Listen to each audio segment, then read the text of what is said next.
All right. Welcome. Welcome to Sam Crescent Art Stream. Let's get this party started, see what we've got going on here. Gonna check in on the platforms. Let's see here. Welcome, Kick.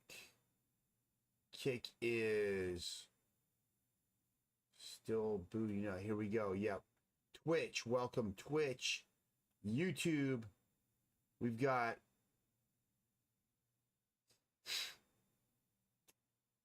YouTube is online. Oh, and we got to hit that go live on Facebook.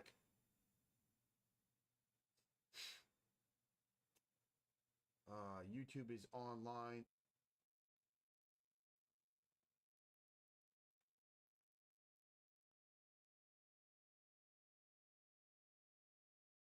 And all right, and we're live on Facebook. We're live every place. Still haven't got TikTok online. Eventually I will. Welcome to the Sam Crescent Art Show. I'm Sam Crescent, working on my comic book Strength Monsters and all kinds of other stuff.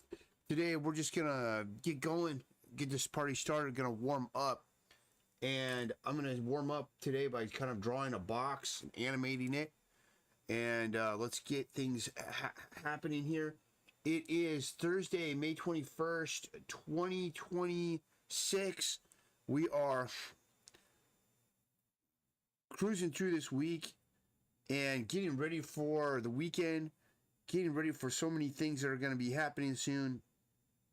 I am super excited to be here today, as I am excited to be every place, every day. Now, let's try on the onion skin, actually. That will help.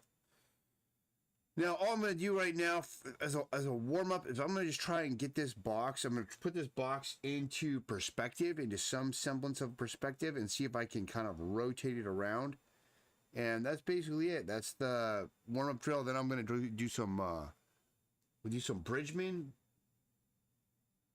And let's do this, actually. Go back to this one. I'm going to restart this. Go to Bridgman, do some more Bridgman studies and everything along those lines. We're going to go like this. This will help keep this in organized. So we're going straight on first. Straight on with our box. So we're going to put this box, we'll put this one in perspective here. Too much. Too much.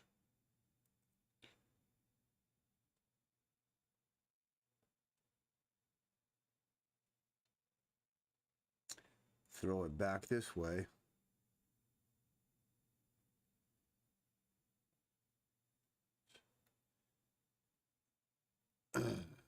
Get this box a little symmetrical here. Okay, so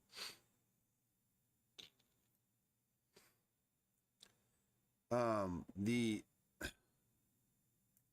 angle is still a little too aggressive. So let's fix that. It's going to be more there, because the camera is more wide angle, not up close. Okay, so there we go. So that's the first one. Second one, I'm gonna erase all this. Oh wait, what happened? All right, see if I can delete that one. All right, so now this is one. Where's my stuff? Okay, so this is one. Rename that one. Whoops, one. This is two. Okay, so two, we're racing.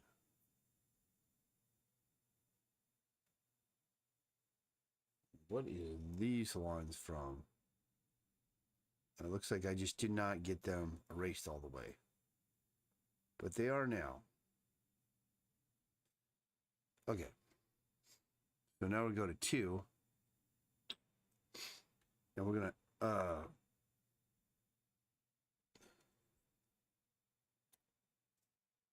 we'll rotate this box here. I have been full of snot today, like just snot and boogers. It's 5:56 a.m. I've been up since 5:30 maybe. Had to do a few things. But we want to take this corner and put it here, and that's probably too aggressive. Put that about there.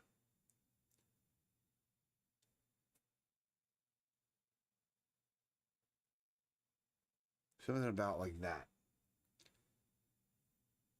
Okay, what's going on with this? Eraser. This eraser is not opaque. Go to a hard eraser. Maybe that will help. I don't know why it's not erasing out.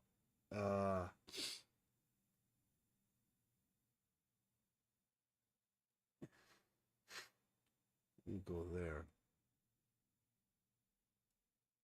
Okay, it looks like it's erasing correctly now. All right. So now this box is going to be right here. Oops, pen. Where that angle's at. Let's see here. It goes about to there. To there. Nah, too much. To there.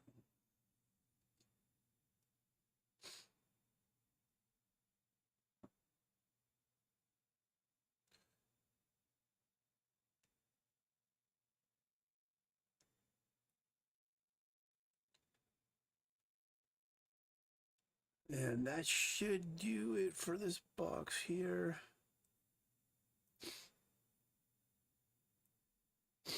That's 2.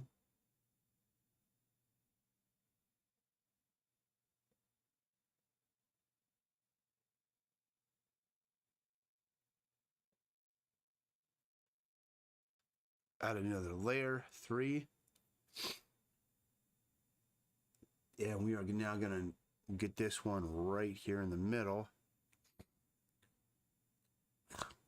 Now, essentially, it's going to be a diamond from the top. This is a exercise I haven't done a lot of, but it's a good one for perspective. And being able to draw things from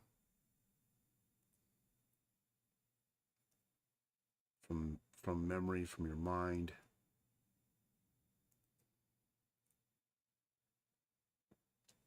And keeping proportions the same. So we're going to be here.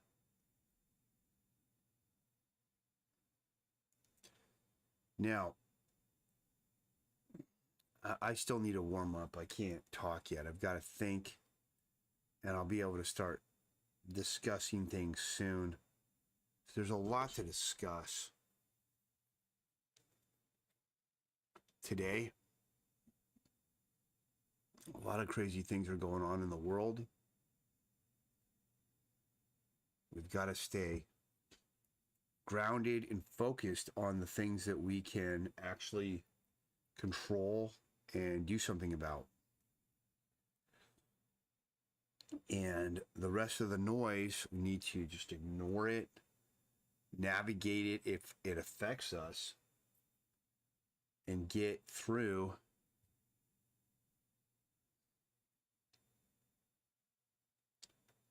it. Okay. Now we're going to have this corner. So I'm just kind of gauging where this corner is. It's going to be here.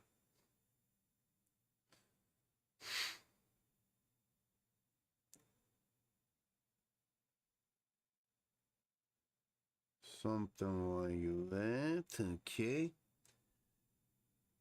And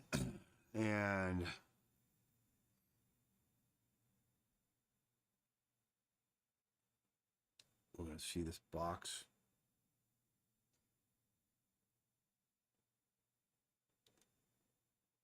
That.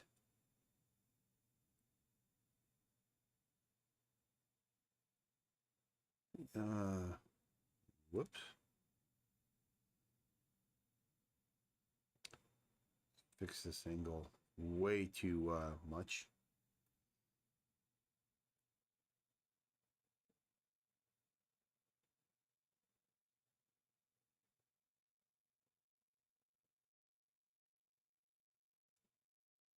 It's going to be more like that is the correct perspective.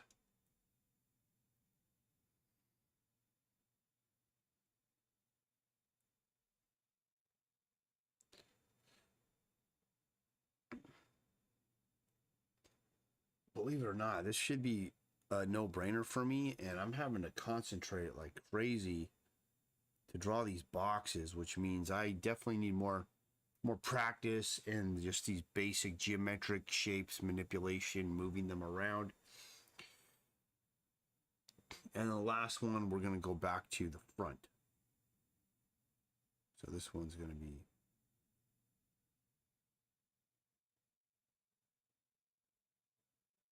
back to the front view.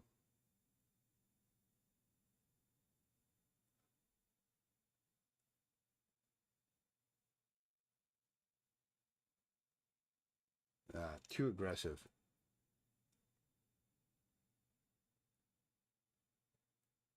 Okay, now let's play it.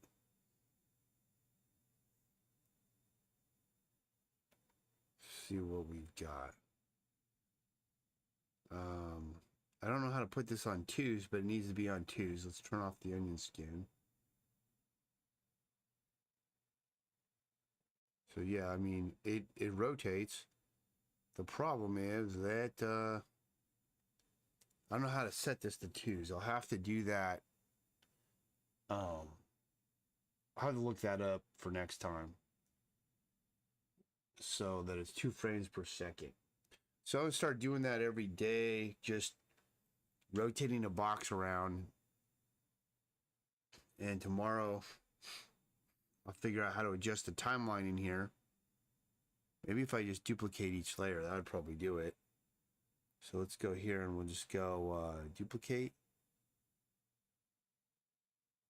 Okay.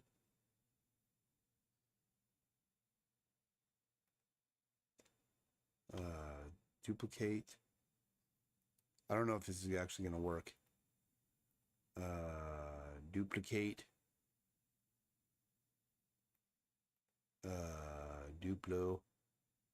Duplicate. In about 3 months, I will be a master of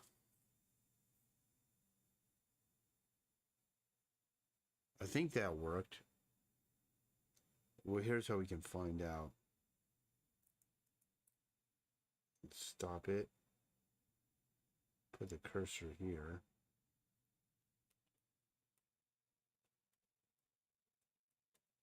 Doesn't let me toggle.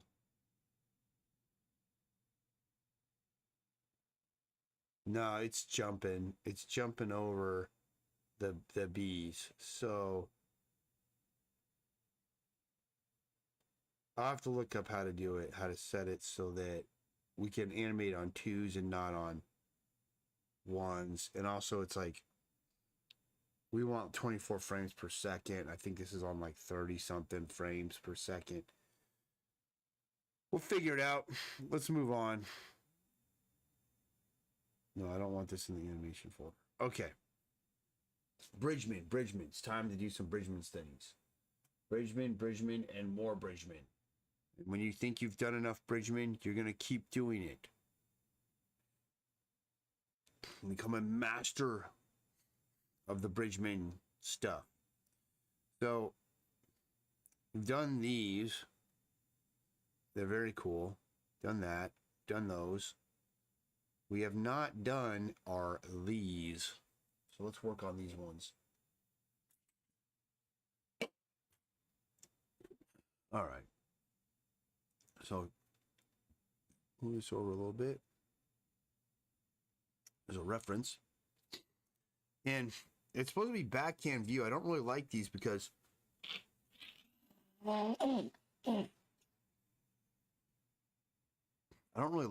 these are not backhand views. And this one kind of is. I mean, this is a really interesting foreshortened hand right here. It's going to take some skill. Now, and one of the problems is I'm just looking at Bridgman, drawing it. I need to spend more time breaking his shapes down, trying to rotate his drawings around, trying to recreate a hand drawing of his from another angle or perspective. And I will start doing that. I'm just right now just trying to get I have been improving my knowledge of the anatomy of these hands, which has been helping when I invent the hand because I know what it's supposed to be doing, and that's been helpful. So even though I haven't been doing all the exercises I should with the Bridgman, it's going pretty well. And this is, you know, there's finishing a drawing where you take it to a full render and basically bring it all the way as far as you can, as far as your finish, your line weights, your shadows, your values, all of that. And then there's just drawing, which is just organizing the shapes in a way that looks like the thing. And my main goal is to work on the drawing right now. I'm pretty proficient at the rendering and the finishing, believe it or not. And that's the more kind of fun part, I feel like, for me. I really enjoy that part of this process. But the drawing part of it is, it's the most fundamental. It's the most important. You could have great rendering. You could have great finishing, perfect line weights, you know, beautiful values. But if your drawing's off and the shadows are, the shapes are off and everything like that, then it's just not going to be as good.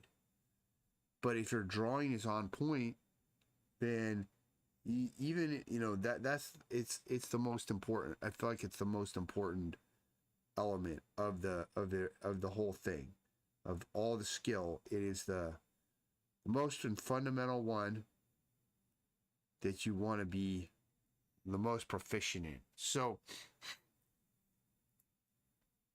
that's why you got to work it every day. Now there's times like when I'm at conventions, I'm not trying to keep up on my drawing while I'm at conventions. It's just too much. You need to be interacting with people. You need to be selling. And, you know, there's a million different logistics that you have to worry about on a convention. And trying to draw in that environment, like with all the other stuff going on, for me, it's exponentially hard. Now, maybe I'll get to where I'll just start doing it. But the problem, too, is this. When I start drawing at a convention, I'll start really concentrating on what I'm doing. And people will come by my booth and look at things, and I won't even notice that they're there. And then I don't talk to them. I don't engage in them. I don't interact with them. I don't talk to them about what they're looking at or explain any of it to them or even really acknowledge them. And I will lose the sale. They'll just kind of move on, walk away, and that's it. Whereas if they come by and you're present and you say hi and you tell them about what they're looking at and explain it to them and everything, a lot of times you'll get the sale. You know, they'll want to get the thing. You know, you do have to do some selling. So it's I'm putting this one, I really don't like this drawing, this one I'm doing here. It's just a lot of things about it that are weird. Like the way he's got this finger kind of hid behind this one. I don't love that, but I think I just resolved it, so that's cool.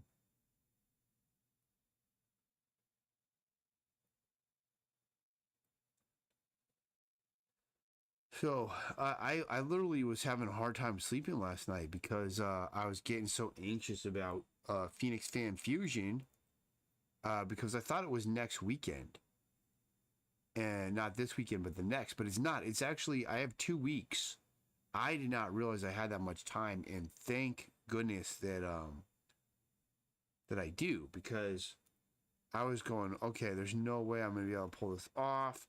I was looking at making some pretty radical scheduling plans here in order to be able to even get to Phoenix Fan Fusion, because I thought I had to go next week. And man, am I relieved when I got up and looked at the calendar this morning and realized that I had the date completely wrong. And so this hand is terrible. This is just not a good hand, though. Like, I don't think I would put it like that. Or is that supposed to be the last finger there? Like, I don't know what he's doing. This looks off. I think the pinky's supposed to be coming off there. So let's fix it. And I think that was where he just changed his mind about the pointer finger, the index finger. Let's fix that, see if we can get this to look more like a hand here.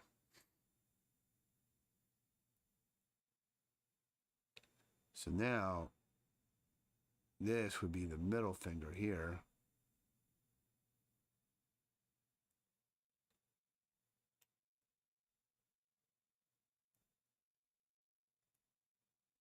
And this one,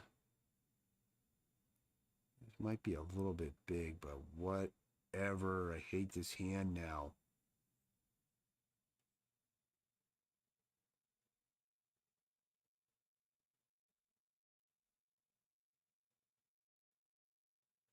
Indicates the bone there.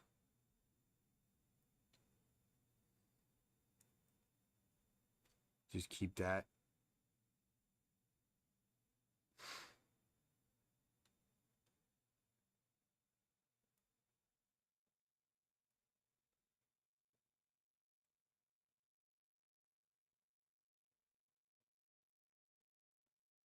And then the pinky, just did a line like that, so it'd be something like there.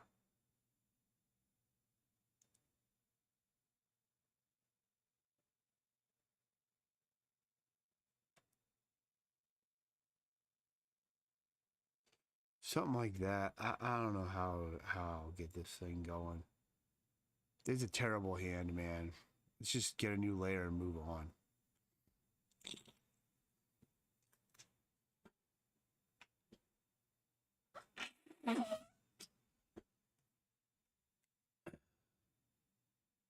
All right, now yesterday I did this one. Let's do this one here and this one.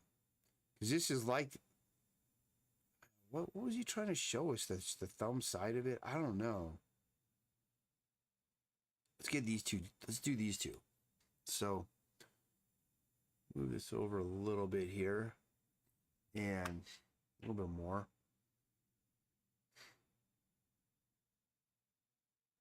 All right.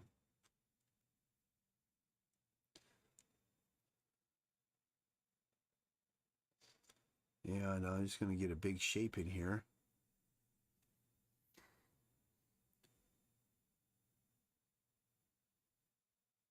Start carving this out. So I've got an update on my printing press, which is great. The new press is going to be here on the 30th, which is not this Friday, but next Friday.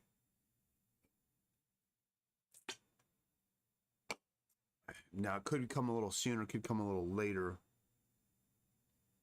I'll have to check it out, the tracking on that. each day, and just keep an eye on it. Now the new press is a 6-color, so I can do 6 screens instead of 4. My goal is to not use all 6 screens as much as possible, because it's going to just make these jobs become more and more unruly.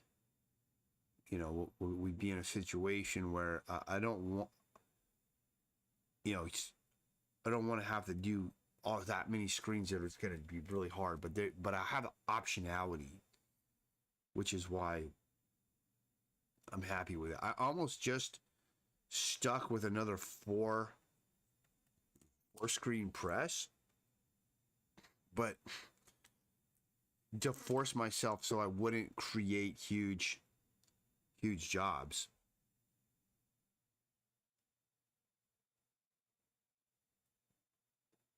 But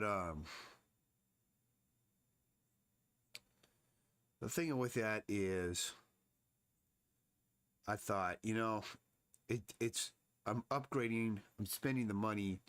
Let's get a press with the 6 screens so that I have the choice to do it. The main reason for the new press, though, is it's just a better press, better quality. It's going to hold registration better. It'll have true off contact, where the current press you have to do the old tricks where you know, tape quarters to your screen and have it angled, tilted at a bad angle just to get off contact. It's terrible. Registration is going to be much faster because it'll have true micro registration, where the press that I have now, it has micro registration, but it's very, very bad, unfortunately. I think this is supposed to be that, but it's in the wrong place. Like, we have something there, and then we've got this big knuckle here coming out. Now, that's going to change things a lot, and I have a lot of printing I need to do, but I'm going to have to do a lot of it. I'm just looking at these angles, and I'm going, man, I'm off. I'm going to have to do it. I mean, the drawing will still work where I'm at, but I'm going to just try to be a little more accurate looking at the angles that Bridgman's putting things at.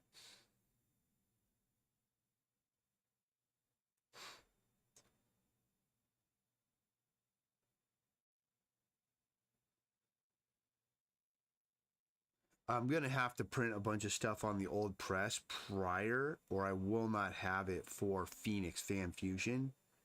But I'm basically, what I'm going to do is print the easy stuff, the 2-color jobs that I know I can register pretty efficiently on that old press.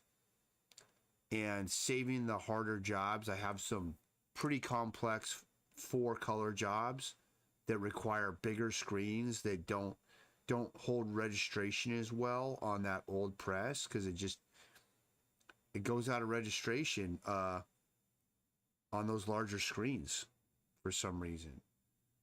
I think it's just too much weight or something on the press. Not sure, but because of that,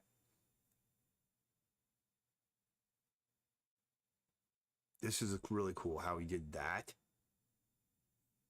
I wouldn't have thought of that shelf there. I mean, that's a beautiful freaking hand that Bridgman designed here. Just awesomeness.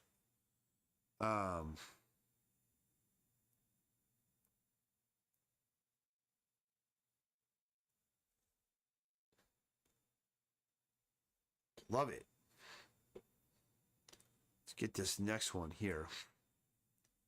Let's kind of move this over so we can see the reference. What we're studying here is another hand. And we're still kind of looking at the back side, but we're also looking at the pinky side in both of these angles. Another very expressive hand. And once again, I'm just looking for a big shape. pretty much just going to trust my intuition on these big old shapes.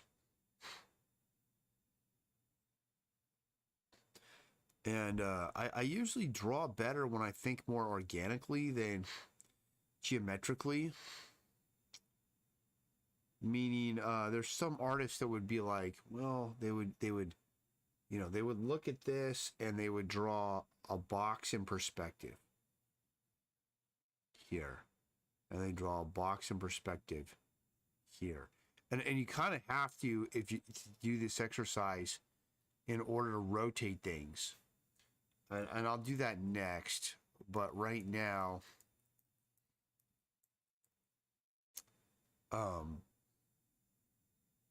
I just like to. I'm just gonna draw it organic.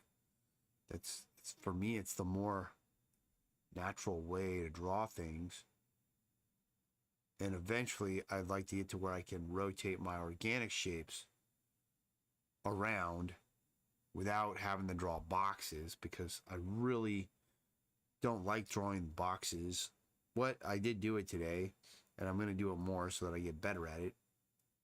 But it's not my favorite thing to do, because I feel like it just kind of stiffens up the whole drawing, pulls all the gesture out of it, pulls all the life out of it.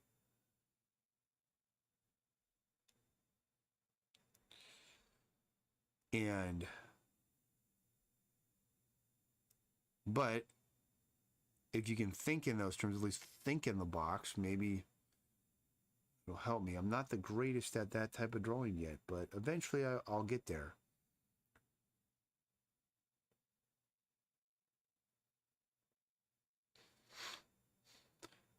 I don't really worry about it too much, because I do trust my process. My process has gotten me this far. It should continue to help me get further. When you're first starting, you establishing your process, you may not trust it as much because you haven't had enough experience with it.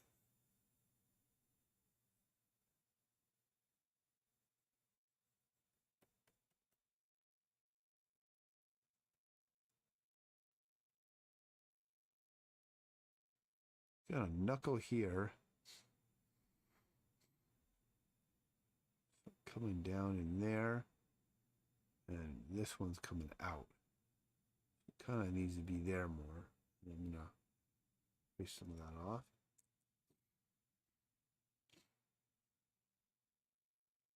And then I'm gonna have to move this hand, so I don't have enough room, which is a beginner mistake, to measure your canvas and pull your drawing off the canvas.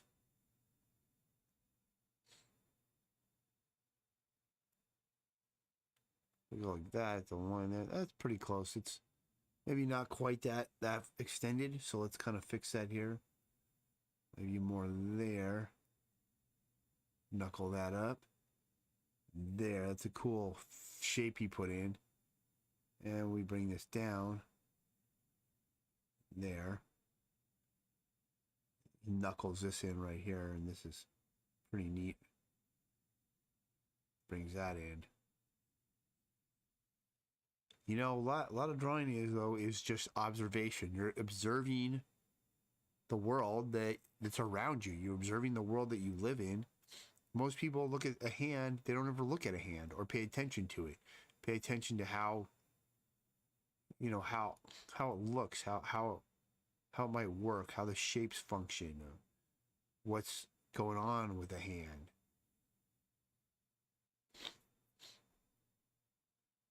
But that's one of the things that's great about being an artist, is that you get to observe the world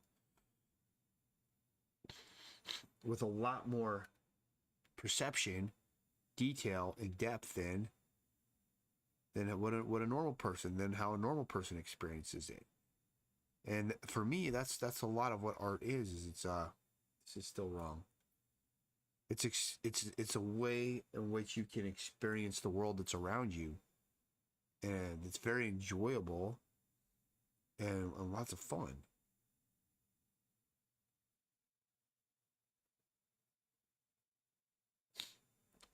That's probably it's still too big. So, let's take the whole thing out and let's just get this.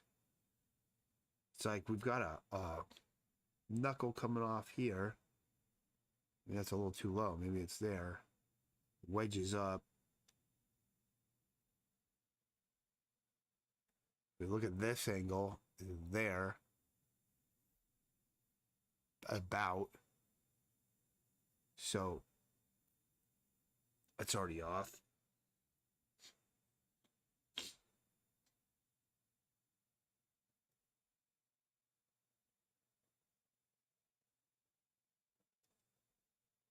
There we go. That's pretty decent there. It's not exact, but it's going to be closer than what I had.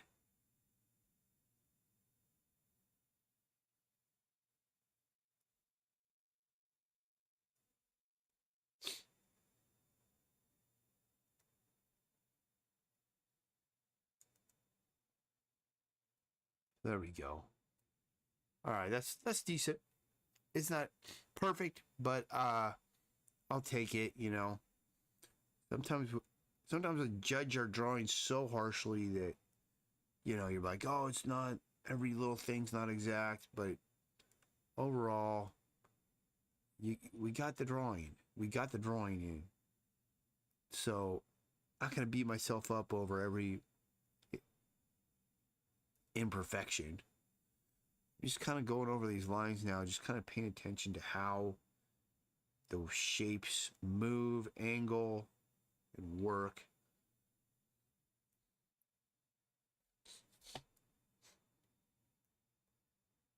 So there's two Bridgman hands right there. Let's look at constructive anatomy. We've got this back.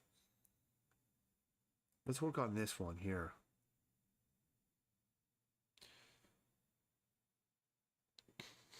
More Bridgman. And let's look at this shoulder diagram. So you've got the deltoid here. Let's get this big shape in here.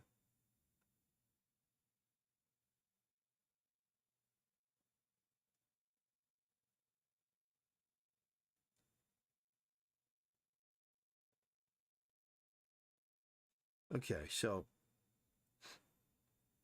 again, angular, a very angular deltoid that Bridgman draws here.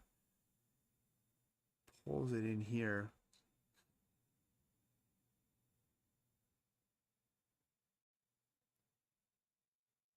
Wraps it up and over.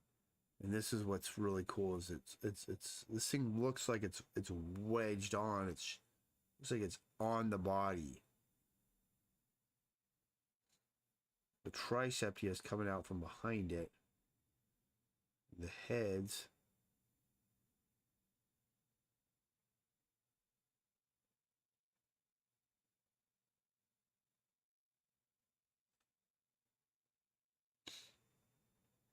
He's kind of ambiguous there. I'm gonna try and define that better. So let's just look at the big shape. Which is kind of like that. And then the head of this tricep is going to be here. Here.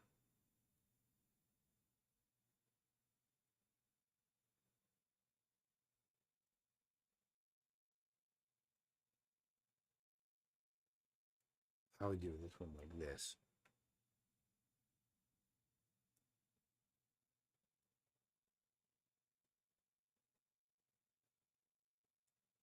Something like that.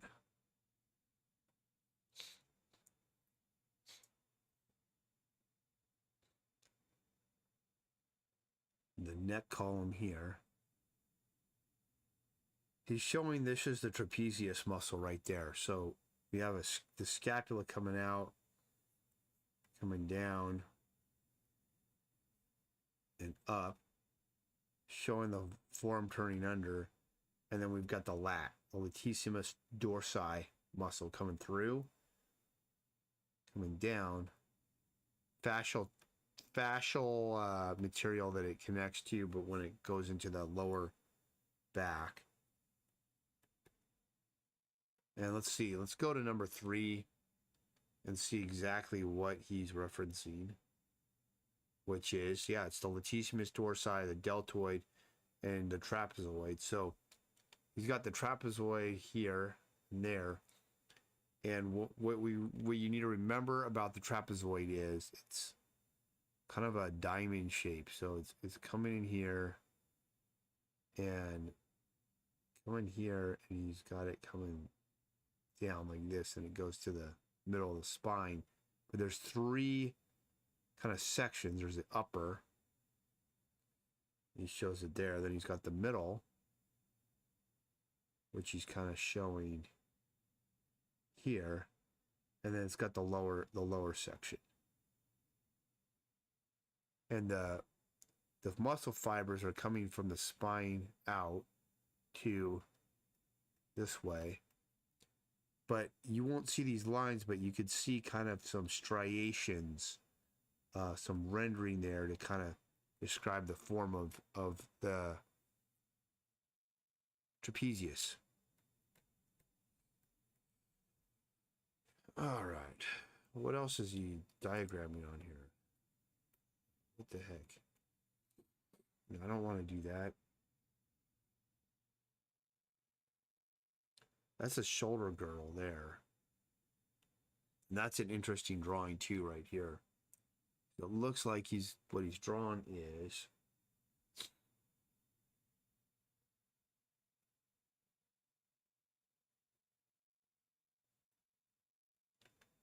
this is the deltoid again, wrapping over this ball. And this is the head of the humerus bone right here. And he's showing how it attaches. It actually goes down further even. So it covers the first 1/3 of the humerus. And then he's showing here, this would be the acromion process, and he's showing upper trapezius muscle connecting right here. Then he's showing this as the middle trapezius muscle there, and he's showing this one as the lower section of the trapezius. It's all one big muscle, lower section. And then he's got the scapula coming here, and then these muscles under here, I think you've got I'd have to look at the deep muscles that attach to the scapula, but you have like the rhomboids, supraspinatus, infraspinatus, teres minor, teres major. The sits muscles is supraspinatus, infraspinatus, teres minor, and subscapularis. And those muscles are part of the shoulder cuff. I don't think you see too many of them because they're up here more. But then down under, got some other ones. But that's anatomy that I need to review: location, origin, insertion of, all that. All right, that's enough study. Let's get moved on to the comic book. That's 43 minutes of drawing. Sometimes you just got to do a little extra work, though, a little extra drawing. And that was today, and I didn't mean to extend this so far. Let's slide this back. All right, so working on the comic book. I apologize, I'll have to blow my nose sometimes. I have a brutal allergies sometimes, and lots of snot and mucus. Okay, so Sewer Bait says, micro registration, what do you mean? I don't know if you're still hanging around. I don't know. Yeah, this is recording. It's on YouTube. It's on all of them. The stream should stay up for a while. I think a couple of days. Micro registration is when you're screen printing, you have multiple screens, each one's a different color. And those colors have to register. They have to line up correctly, right? If one screen is off a little bit, then it'd be like the color of this gorilla, this blue guy here, go outside the lines. It wouldn't line up correctly. So micro registration is little knobs, and you have X, Y, and Z axis, and you can move your screen. Can move your screen this way, diagonally. So it's X, Y, Z, whatever the diagonal axis is. I don't remember. And with little knobs that you just twist to micro adjust it into place. And that's basically what micro registration is. Now for the screen that the old press, you have knobs that you have to loosen, and then the whole print head is like a jiggly and loose. The print head's what holds your screen. And what happens with that is you end up with what do you call it?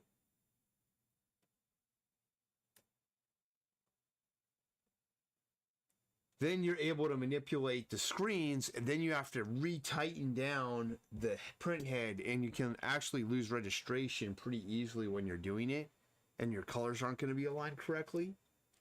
Or TrueRot micro registration, you unlock the head, it's still in place. You can micro register it, and then you just lock it back in. And I'll do some live printing once I have this set up on the webcam, and then it'll make more sense, you know. All right, I'm gonna draw this character rocking right here. It's gonna be kind of hard. His name is Raw King, like this. I forgot why I named him that. There's a bunch of reasons, and all of a sudden I can't remember any of them, which is weird. But a lot of people think it's rocking like this, but I'm going with this spelling because this is the weirder spelling, and that's why I'm going with it. Okay. Where are we here? Let's see here. What are we doing, man? I've got to lay this in better. This lay-in is not giving me much to work with here.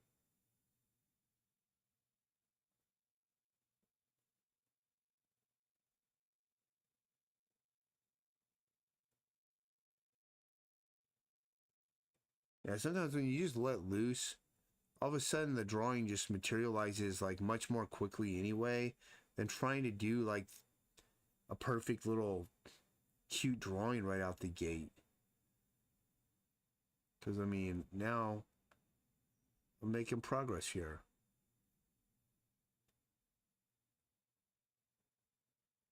We just did that whole Bridgman shoulder girdle.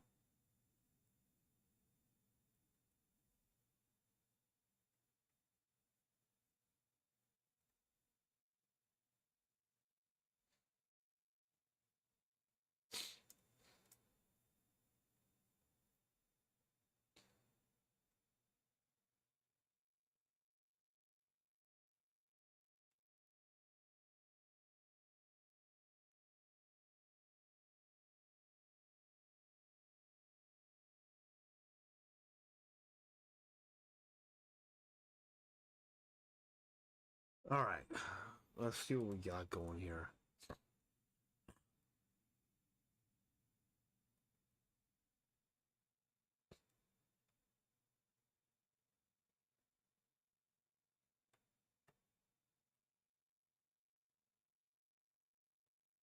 That's the only part that's off.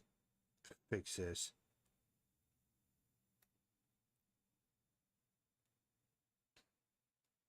Something like that.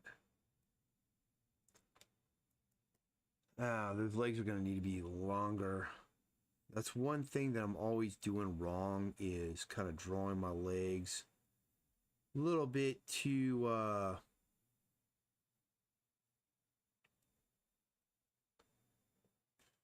what do you call it? Just a little too a little too short. Um, so you want those heroes proportions. And this is one of the things I hate about working digitally is a lot of times like half your drawing is off the screen. So I make it so I can see the whole drawing. Then you're drawing really small. But it's all right. We can handle it.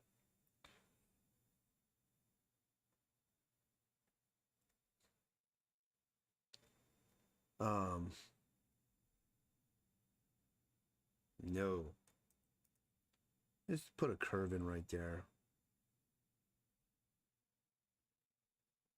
I mean, that actually looks pretty cool.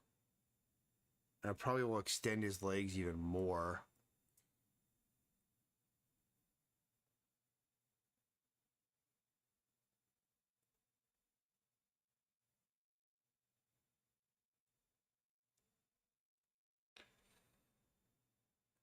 Probably that. Put the paddle in for the hand there. No, we don't want that. We want the hand more of a side view from the thumb. And that one's there like that. Okay. Let's tighten this up. And I think I can just work right on top of what we're doing. And I am purposely drawing this with a dead line weight right now. Because it's gonna force me to get good shapes on my drawing, and then stylistically I'm kind of keeping mostly a dead line weight throughout these drawings, and using the color to render in the lines better, the line weights and the volume, add more volume that way. Why do I want to use the color? Because it is gonna be, it'll be more painterly. That's the best way to explain it. And that's kind of the way I'm pushing the color on this, is I want it to look more like digital painting.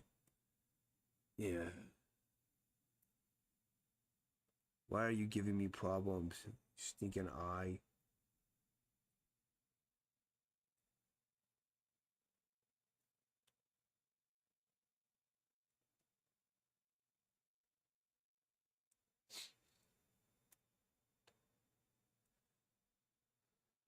Ah, why did I erase that nose? Now I don't even know what it is. Something like that.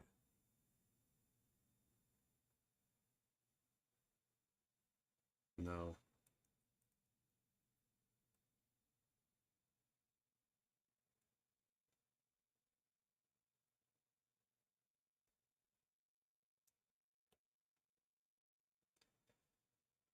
I don't think I had much of a nose there anyway, but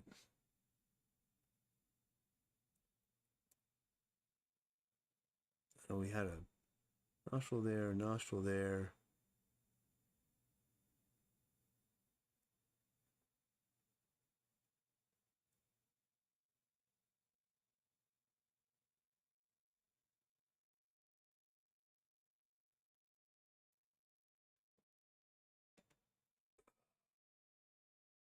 Something like that. See if I can fix this nose a little bit better now. And I'm going to just construct it out on another layer because we know it's going to go here, here, here, there. It's a wedge. That.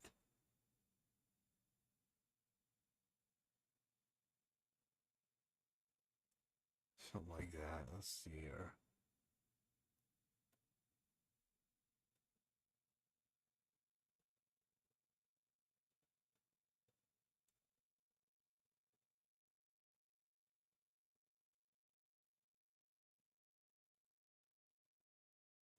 And that nose is terrible, man. What the heck, man?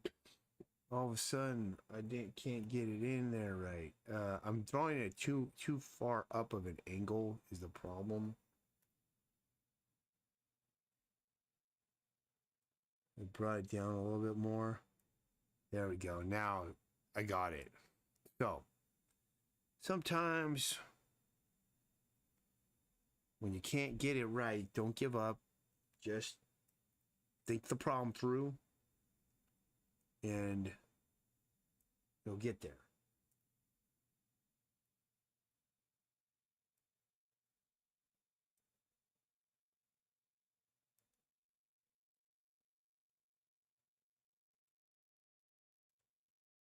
That'll work.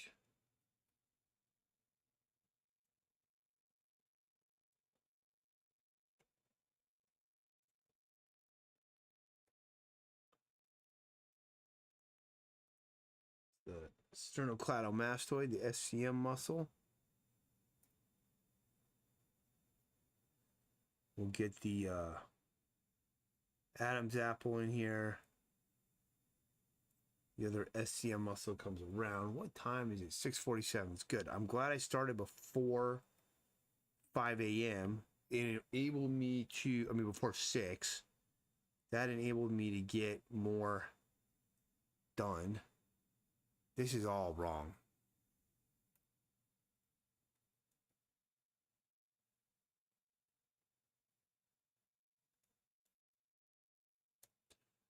Put the midline there. Sternocleidomastoid's got to come in there. There we go.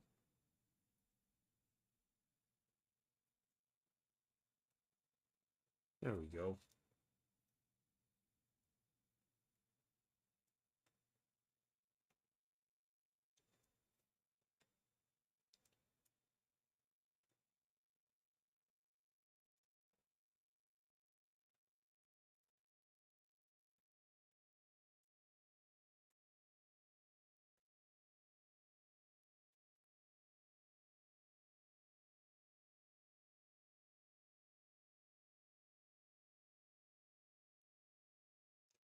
Let's get these bolts in here. I just kind of put a indication of where they were supposed to be.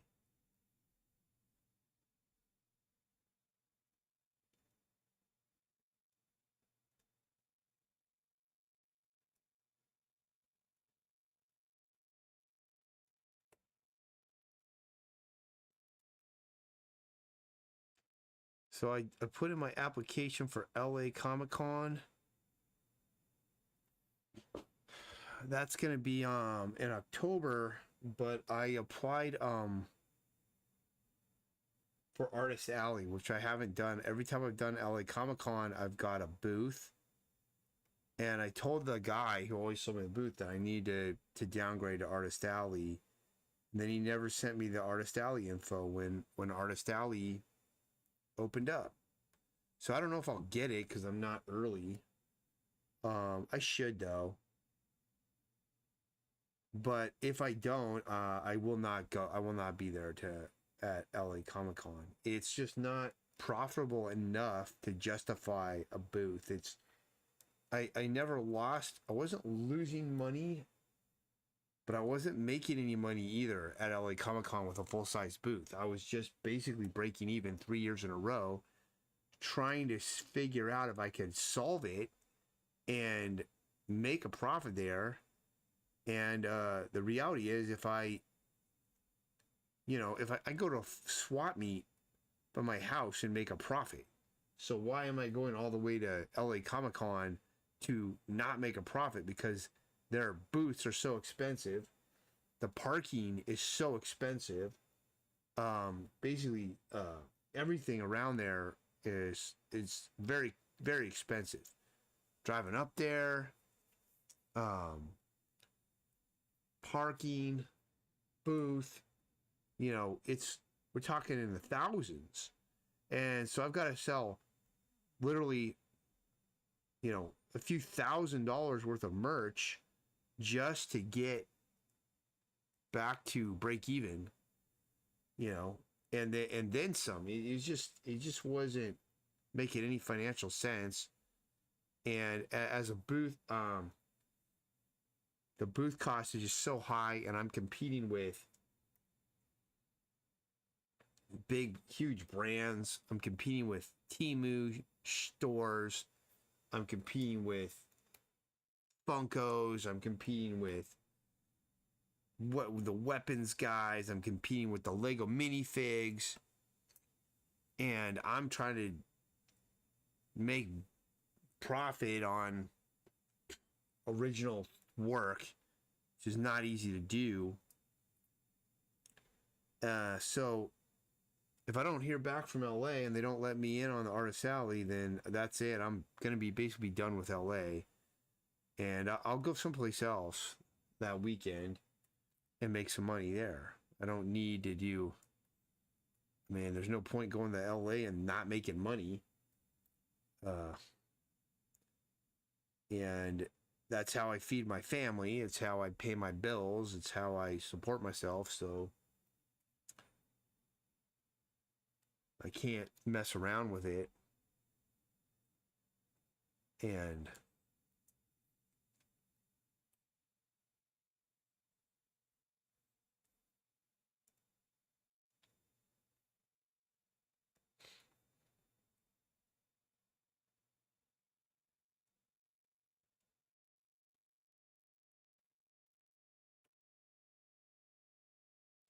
so we'll see. I did get signed up for Long Beach Comic Con, which is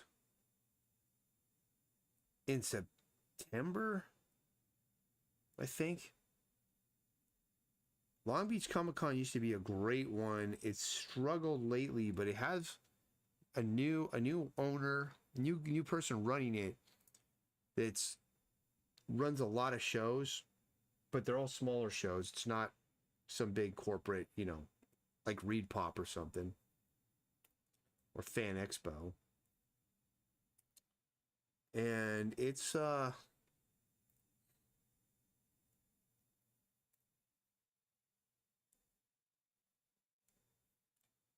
I think he'll eventually be able to kind of start to build it back up, but it's it's gonna take some time, and it probably won't be there yet this time around, but you never know.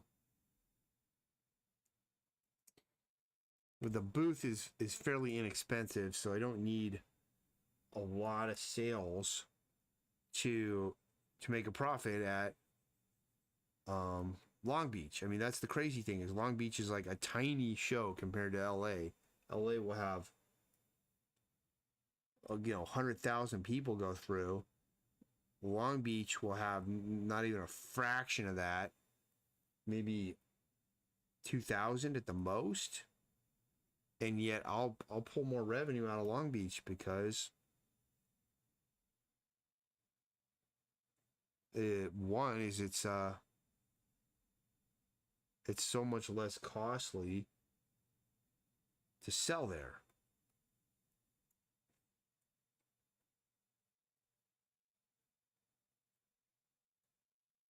Flexor Communis Digitorum right there.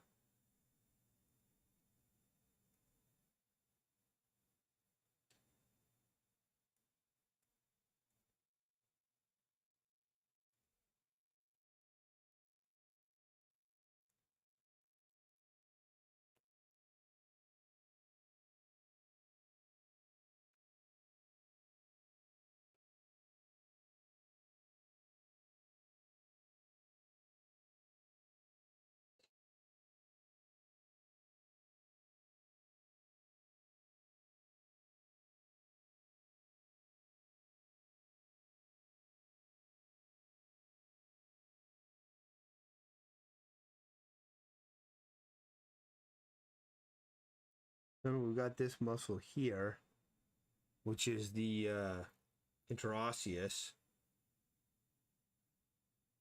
But you're not going to see all that.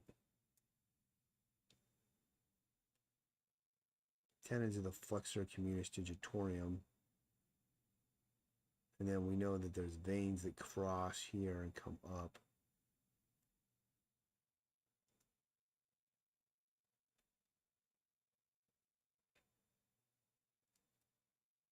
See, how bad is that hand?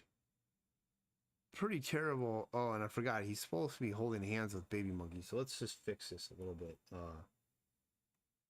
of all, it's too big. It's better.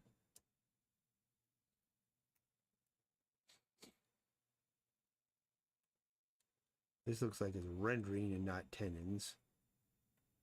Fix that. We gotta take off these fingertips here.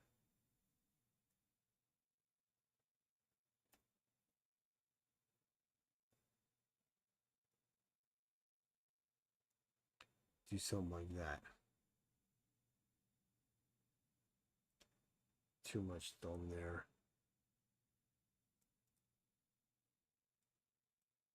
Like that thumb needed to be extended a little bit.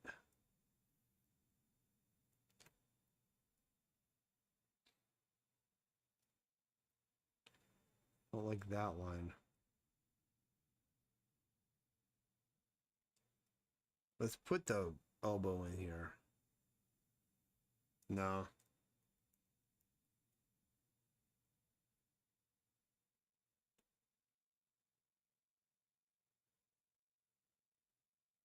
Right there.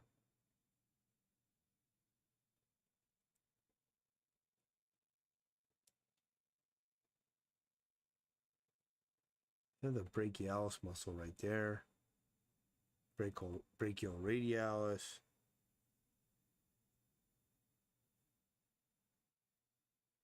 Maybe we can fix this here.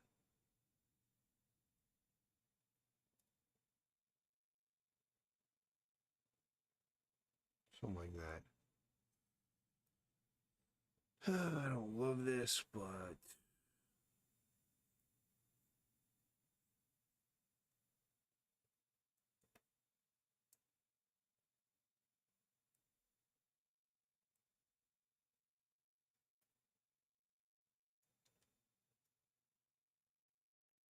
let's just get this outline shape on this guy now.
In there.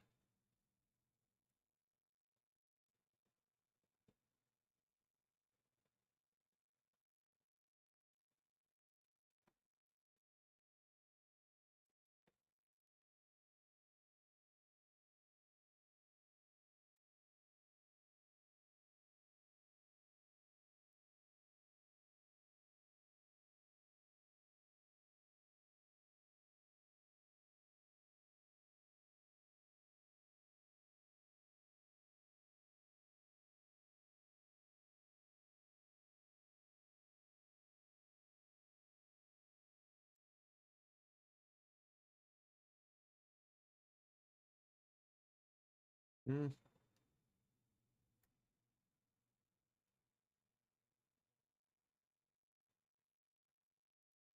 Why is this erasing? What's going on here? Pin.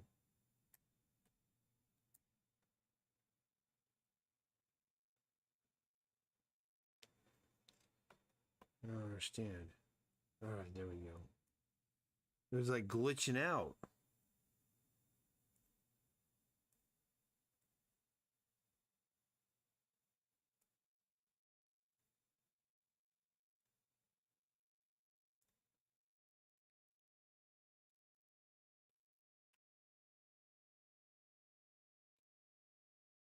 All right.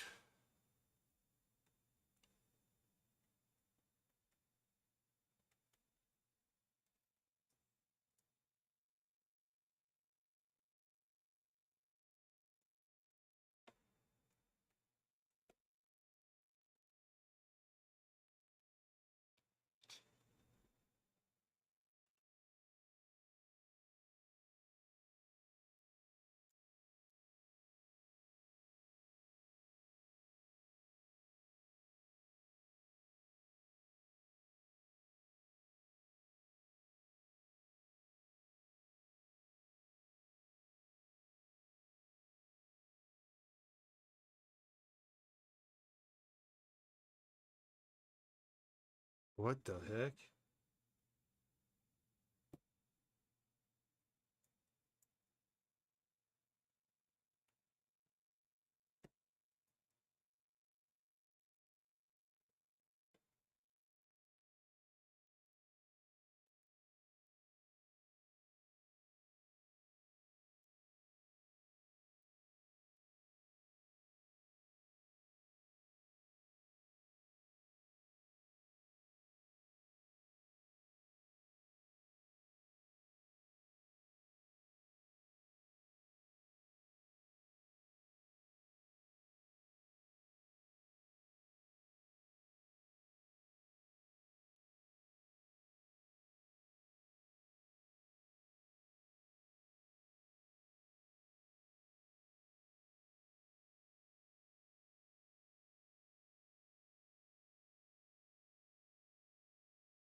No, let's put one there.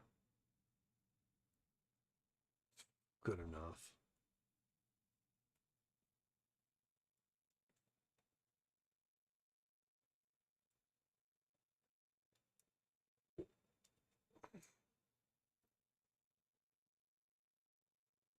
This knee's up maybe a little too high.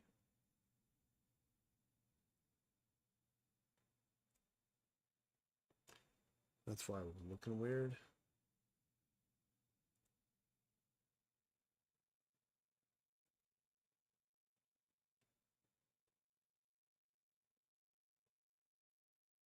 Bring that in there.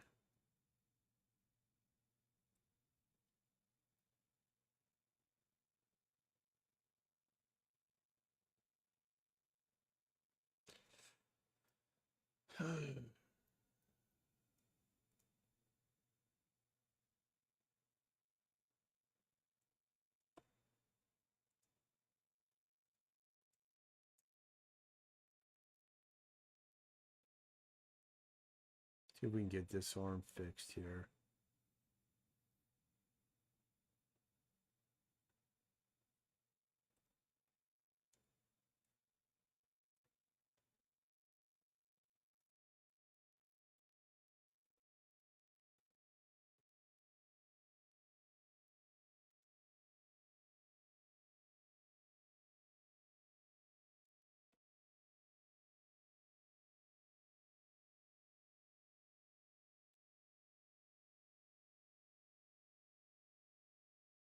I mean, if I'm showing the arm rotated out that far with that much bicep,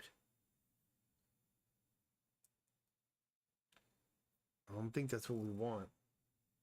It's too much. Let me draw that.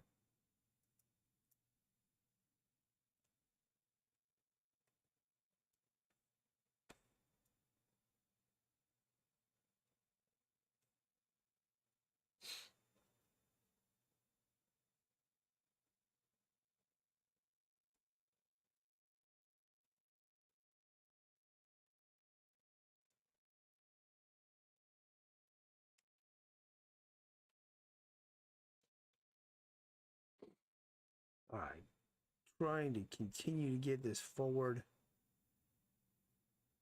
progress on this thing.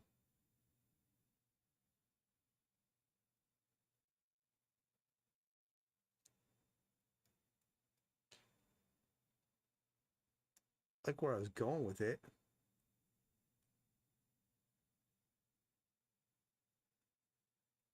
There's a 1, 2, 3, 4. There's a cartoonist I met last year that's really cool. His name is Phil. Yeah. I was gonna try and get his info. I want to have to do a cover for my comic. He's an old school, underground comic book artist, and he was at this Imperial Valley Comic Con. Dude was super freaking cool. He traded me for some of his comic books for my Abraham Lincoln shirt. Really liked him.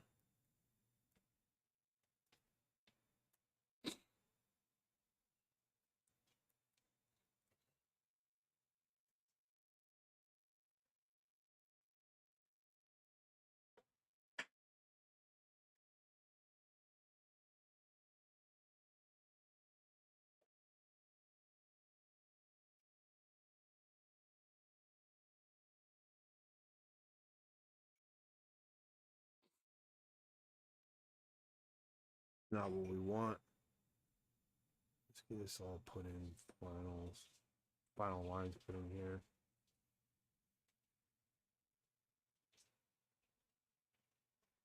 Rib cage there.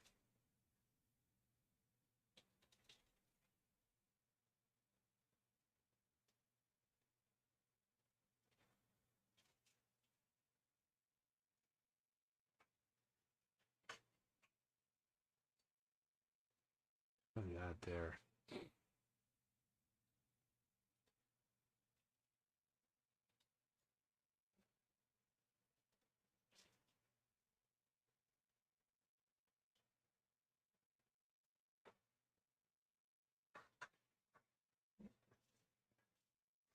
Oh, I get better like that.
Yeah, I'm gonna do it like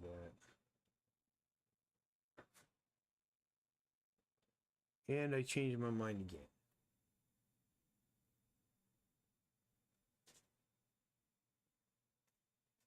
Not black.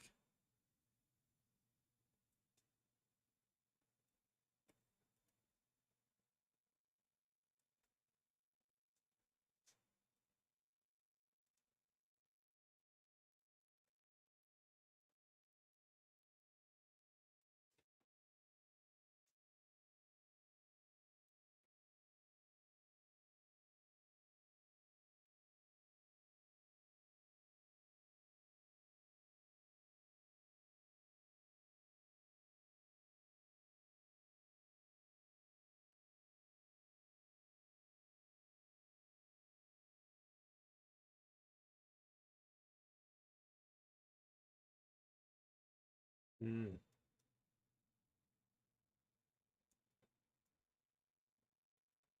Mm-hmm.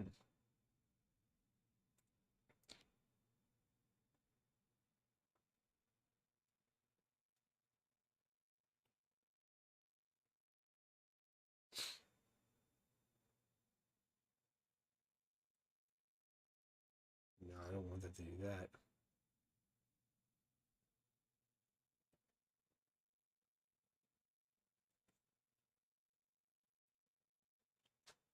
Let's get this hand here. Let's get this hand in. Get this this character needs to be done.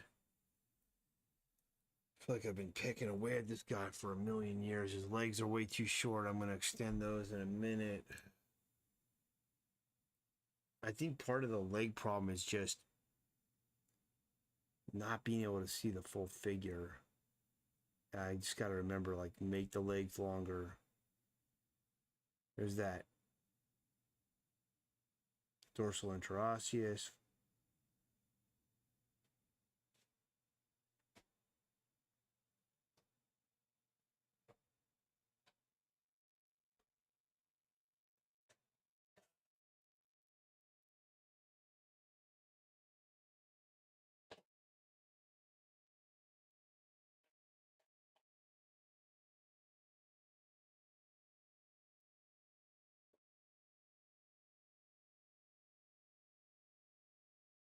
Hmm.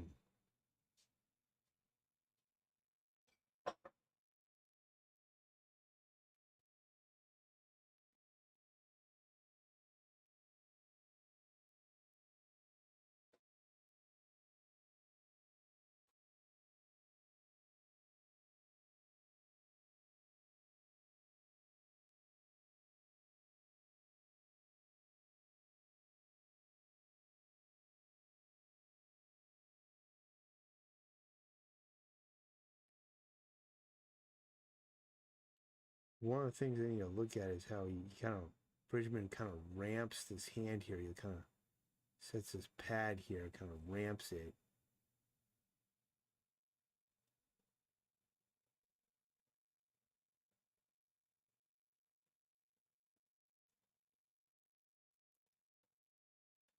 This is fine, but it just needs to be not as thick.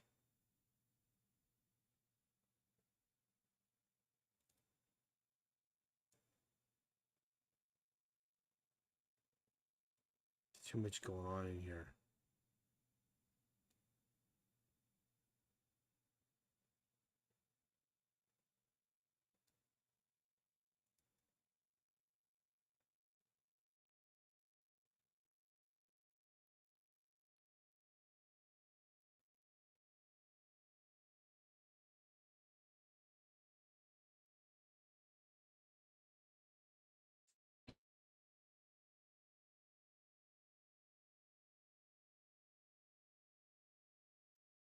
Oh, that is a weird looking hand.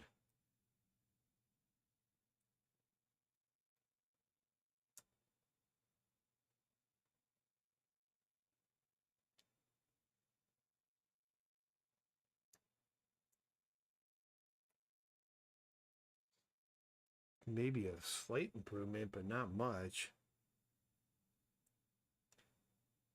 What's a pain when you're just trying to invent everything without reference as you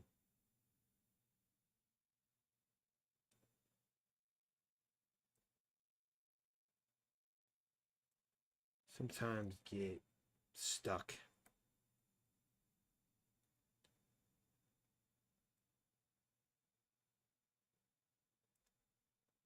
Pull up there. Pull up there and there. Let's see here. I think that's going to work fine. Lengthen his legs up a little bit.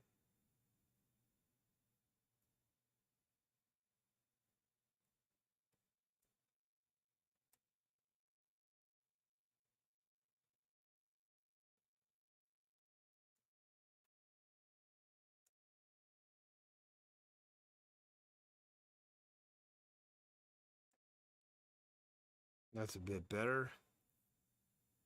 I'm gonna redo that though, because I like lengthen the crotch.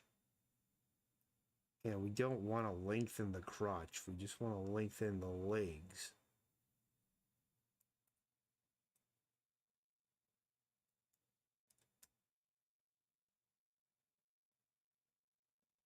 There we go. All right, let's fix his belt.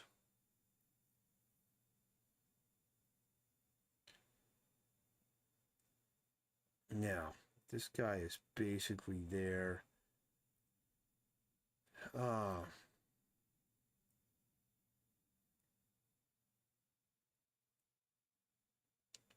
What I guess I can talk about here for the rest of this time that's left is I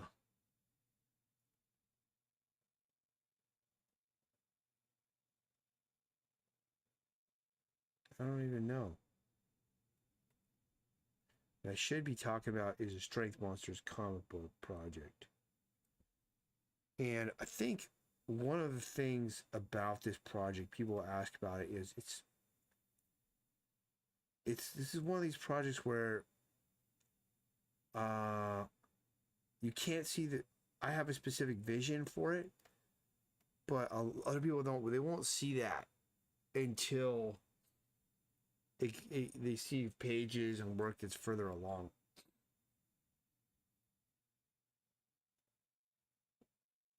And that's one thing that about sharing your process that's not that enjoyable, that's not that great, is that people see stuff and they don't know the vision, they don't see where it's gonna go yet. And so they'll be like, I don't understand this. Why is he doing it that way? Stuff like that.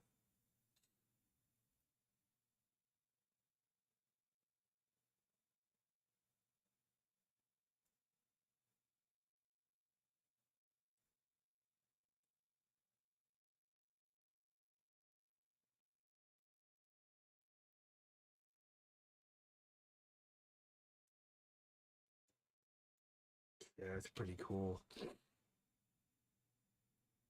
I can put more rendering on him, but I really don't want to. I think we got enough for that for rocking. Let's put rocking in a folder. Let's put a color hold on him. We need to do the baby monkey though. That's right next to him. So turn off Jugman and put baby monkey on their own layer. Been going for an hour and a half. I'm gonna keep going though. See what's going on here.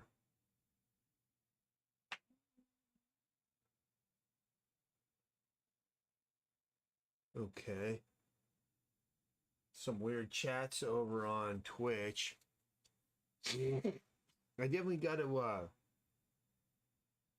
what I definitely got to do is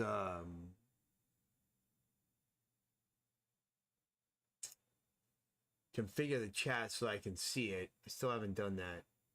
So I can see it in real time all the time.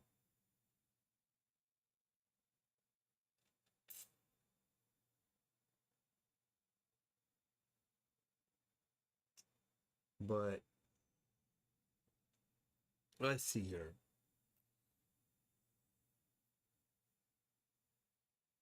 So there's a guy saying hello. I don't know when the chats were put in on Twitch, but hello if anybody's there. All right, let's draw this little baby monkey, half monkey, half zombie character, and we're doing the same thing with rocking. I just want to get the character.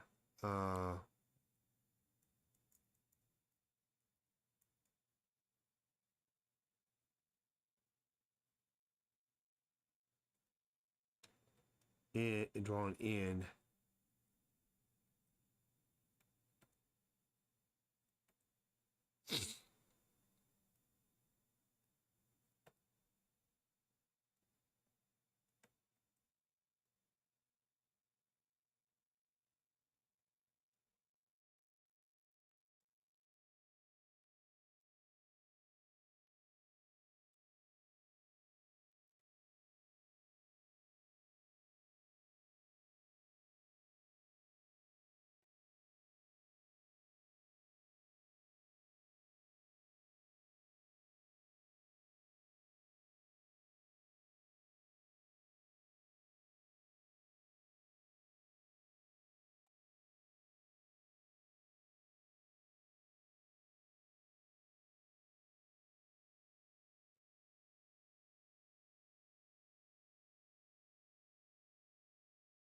Alright, there we go. We got a pretty good baby monkey right there.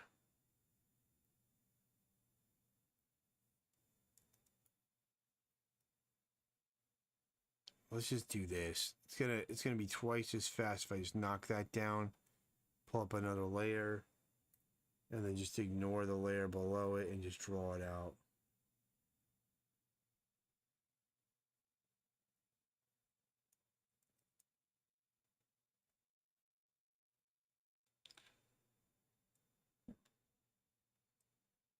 Hmm.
Hmm.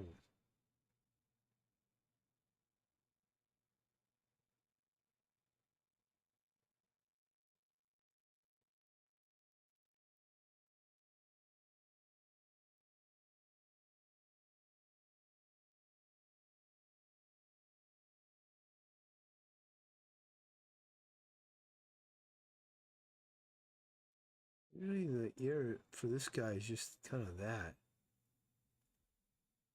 That's all it is. I don't know why this side ear is so weird for me.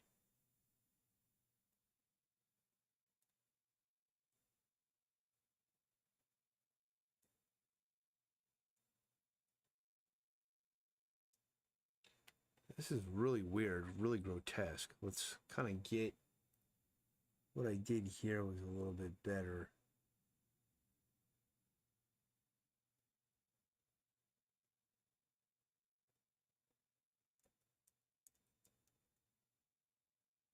Something like that. And then that's why this needs to be like that.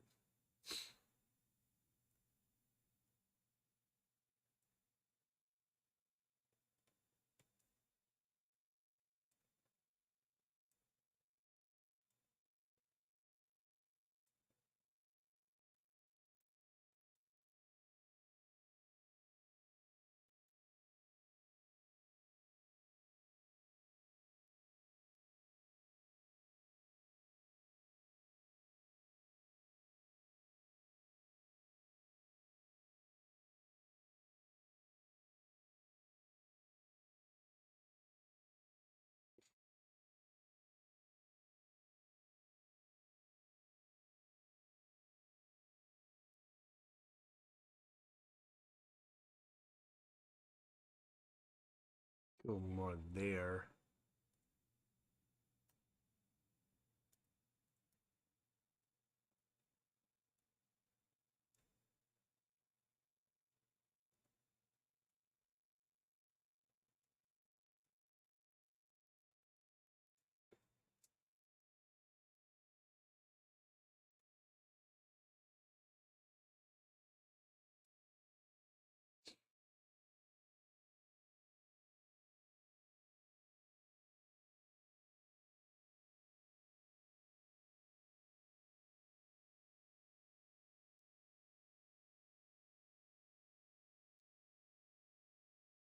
Something like that.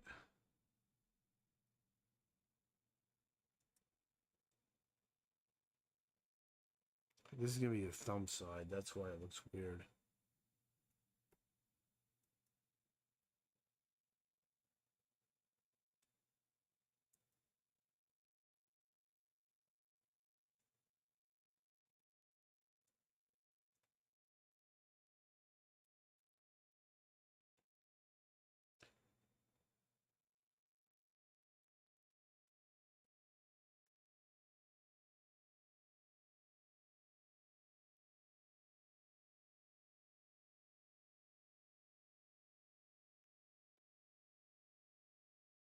Still looks weird to me.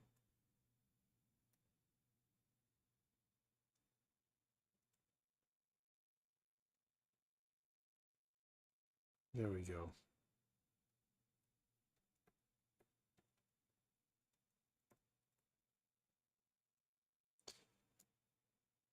That's pretty cool.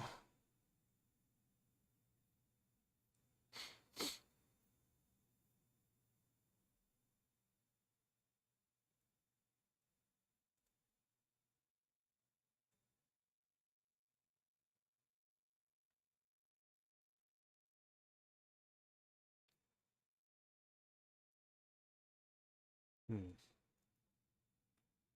think we're gonna take it like there. Work that up. I think I'm just gonna do that. I'm not gonna draw overlap with the thumb or anything yet.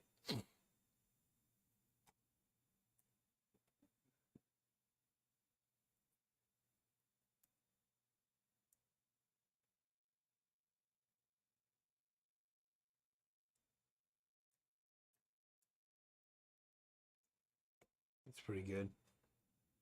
Let's outline this bad boy. And then we'll do some final rendering on these characters here.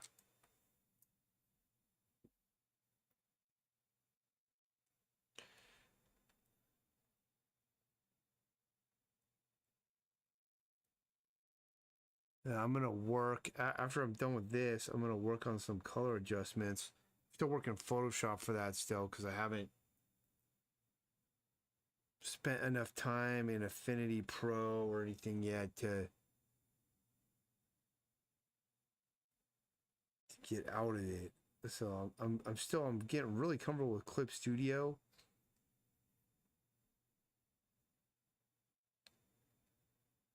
But not for my color adjustments yet.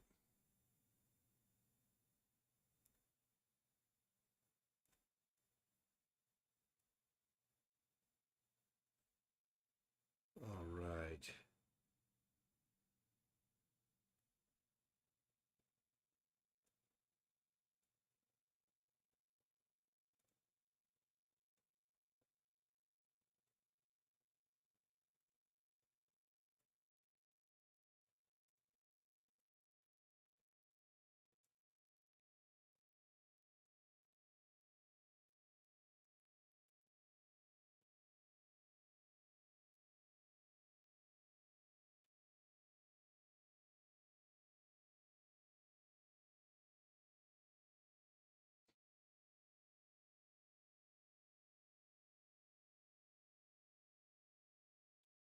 Fix this line here.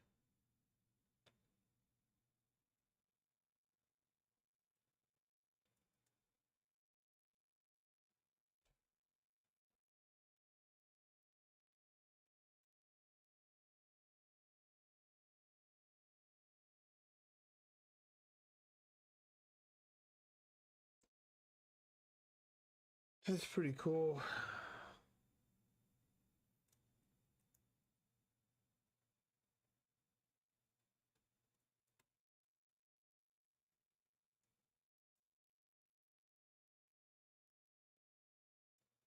All right, let's go to this G Pen and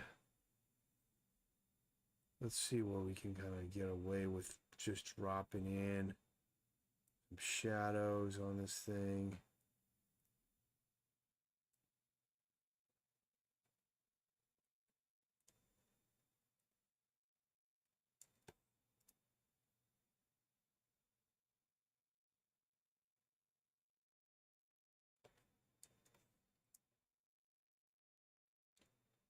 They look pretty good there.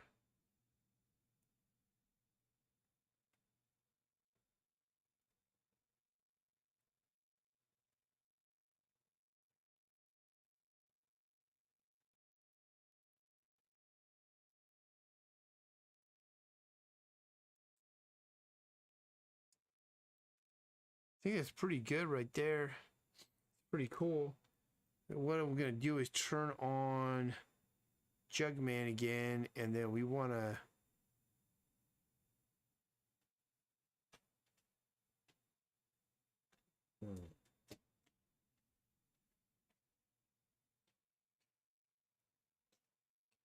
let's see here.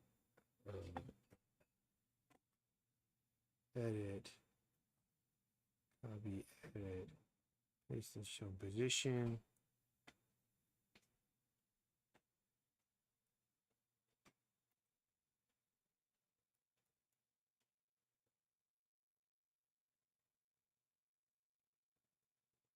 So I got this on the wrong layer, so I'm gonna move it where it's supposed to be.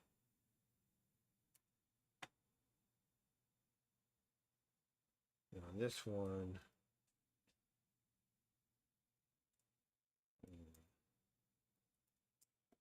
let's fix these up really quick here.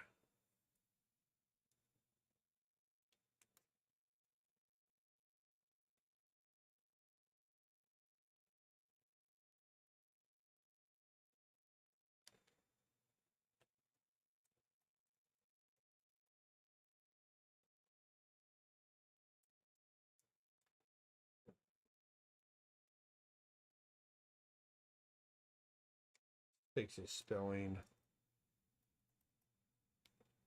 Rock King. It shouldn't be Kings, it should be King, but whatever. All right. So now let's put them in a folder.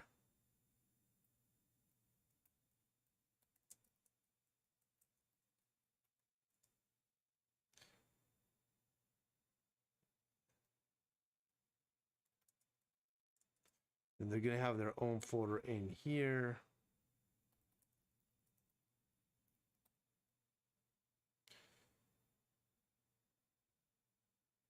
So Baby Monkey, they'll have his folder there because they'll have all its flats and colors. Rocking will have his one here.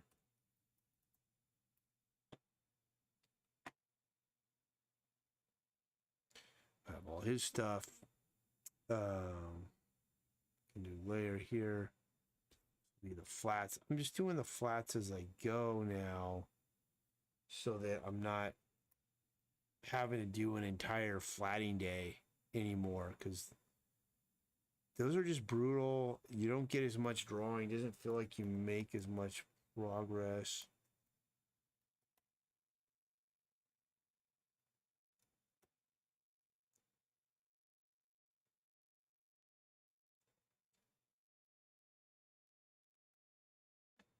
Start that, and then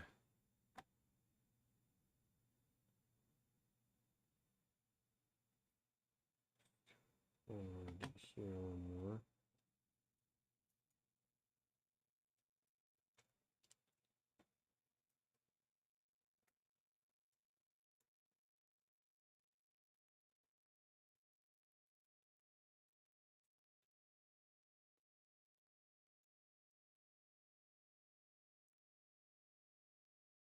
All right, that's all cool.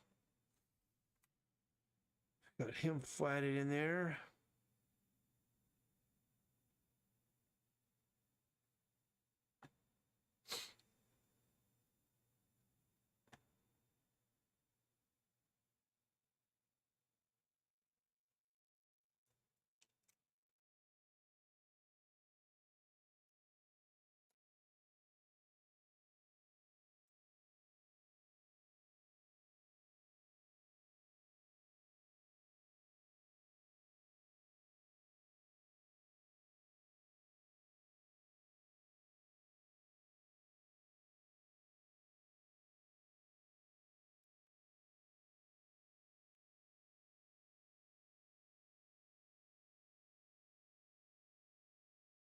Somewhere there's a hole. Oh yeah. Let's just close those off really quick.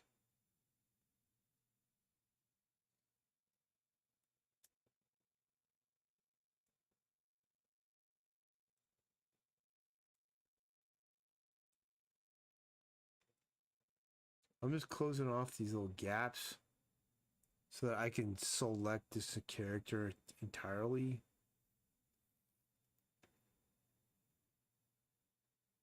There we go.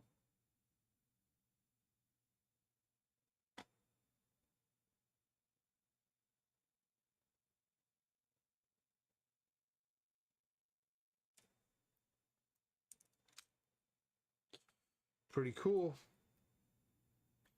Now, what I want to do is let's look at the whole scene. We've got Jugman up here. And let's just move Rocking and Baby Monkey here so they're in fully visible in the whole scene.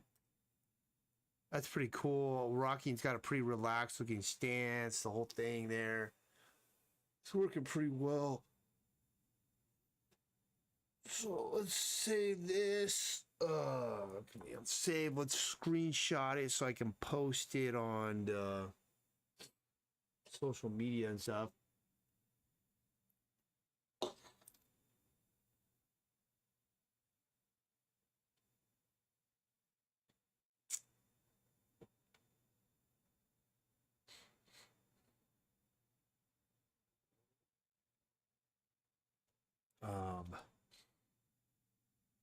And then let's go with turn the flats off so we just show the line art.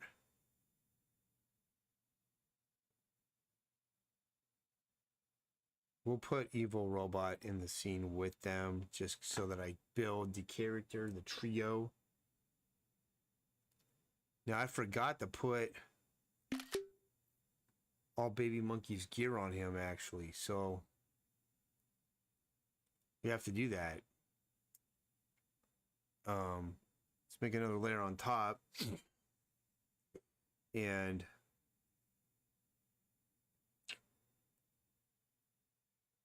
oops.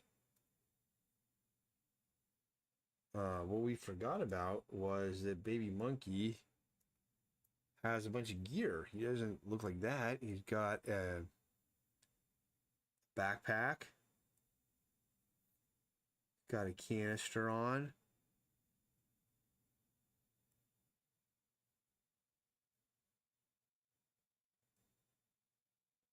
He's got this, do that over again. Got this thing on his head.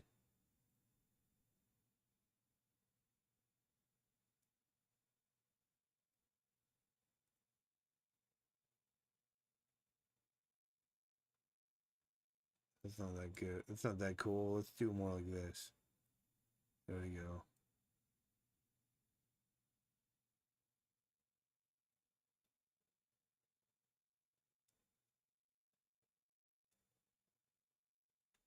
There we go.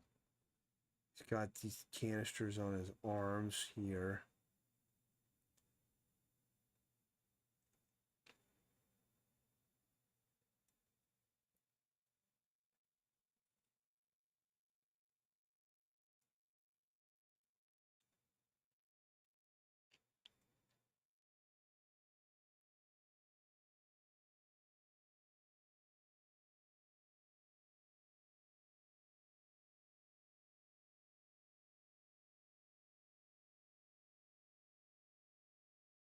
Show some of that canister there.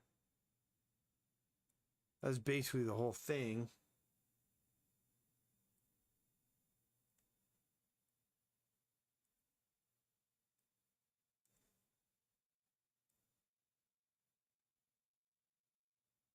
Let's make this bigger now.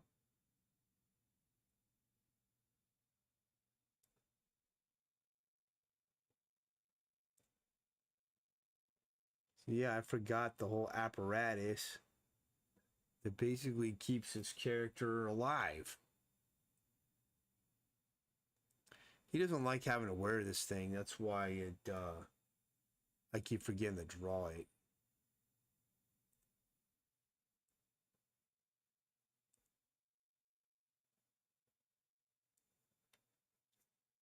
But it's one of those things that he's gonna just have to wear it.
All right, that's better. That's pretty cool. All right, now he's got his apparatus on. Let's reshoot that screenshot.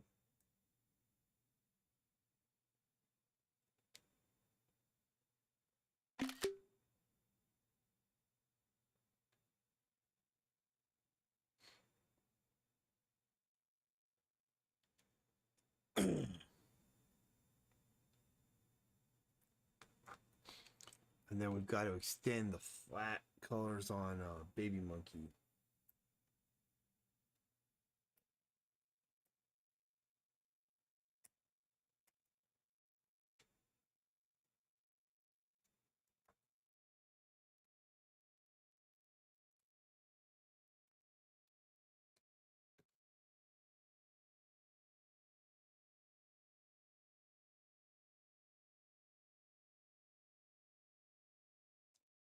So the rest of today,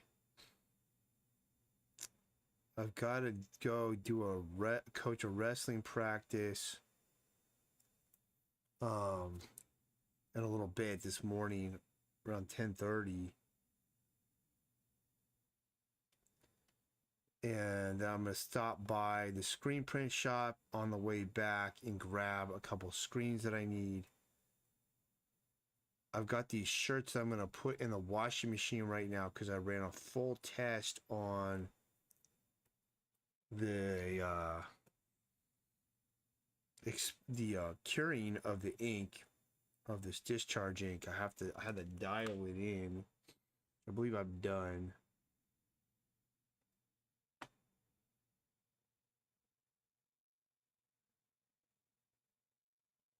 Got some leftover lines here on Evil Robot that we need to get rid of. Just to clean this guy up some more.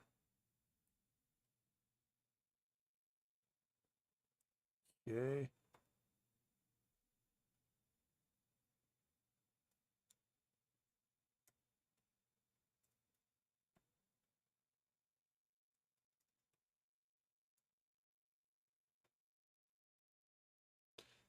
Yeah, it looks like the pen I had was not erasing things off all the way.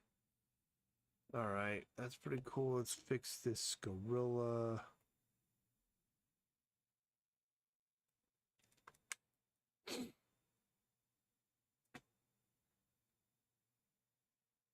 Original sketch.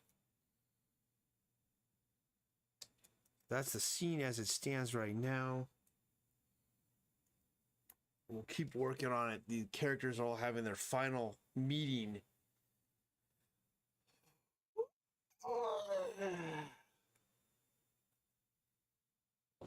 All right. Still got work to do.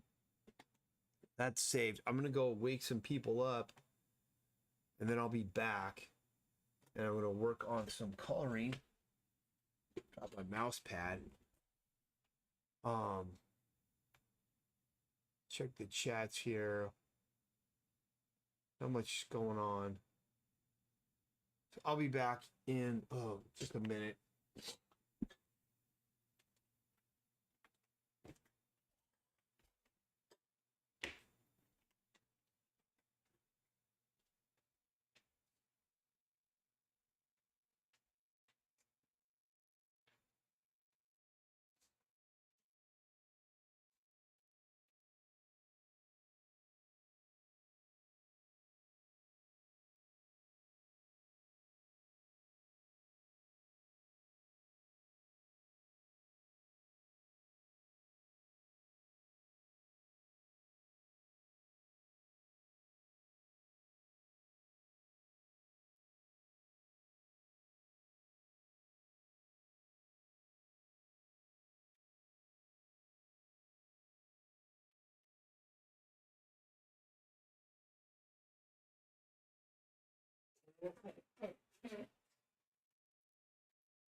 All right, I'm back. Let's see what we can do here.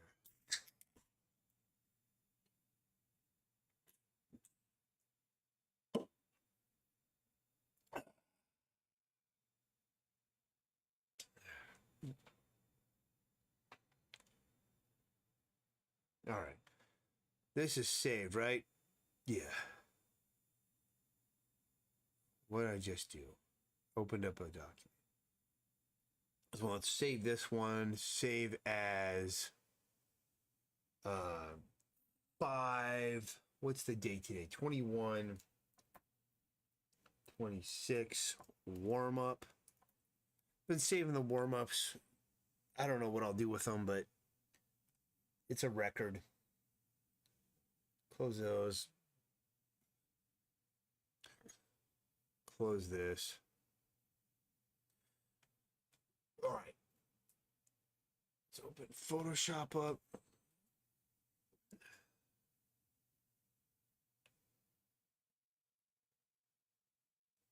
And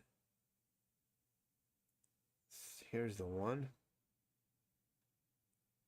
Let's get that one open. This page here is a page that I'm coloring. This is earlier in the comic. And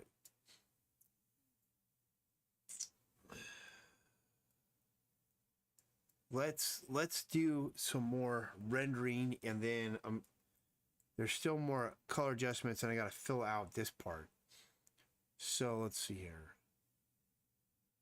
Turn that off. Turn that off. Turn this off. All right. We want this on. And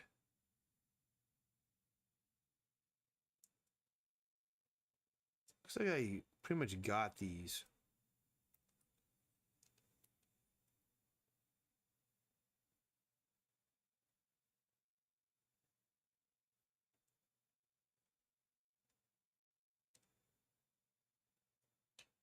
Well, let's look at it here. Let's see.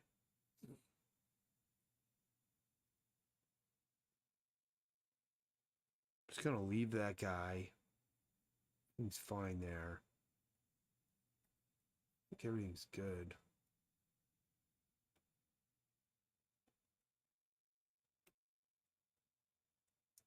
Let's get this.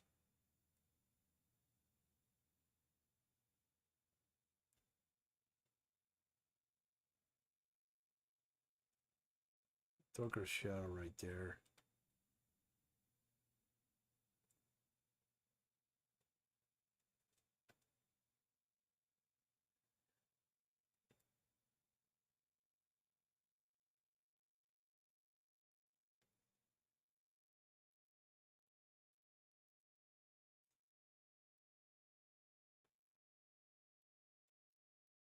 That's pretty good there.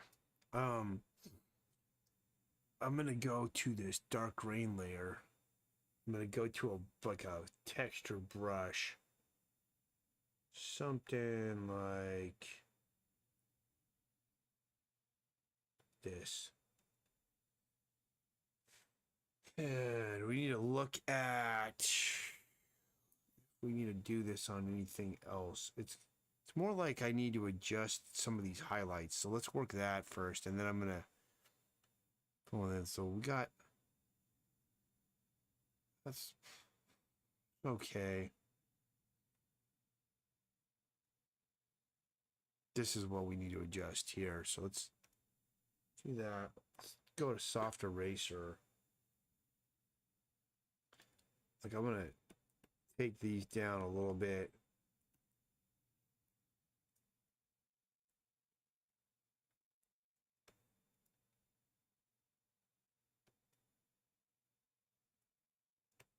Not much, but like see these spots there would never be that bright down here on his abs. Like it just wouldn't be because the light's traveling away. So I've got to pull those down. Like same thing. Like why is it all? It's too highlighted in there. And I think that's about it. That's pretty good there.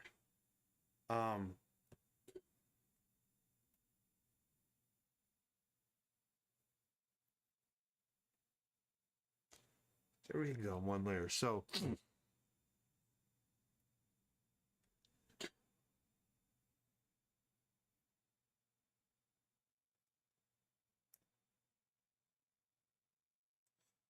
let's get some stuff in here.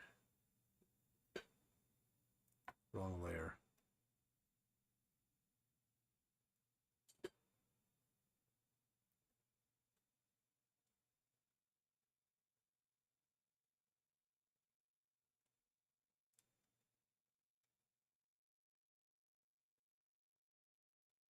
So I got this sort of like grass texture, and we're gonna put a color hold on that in a minute.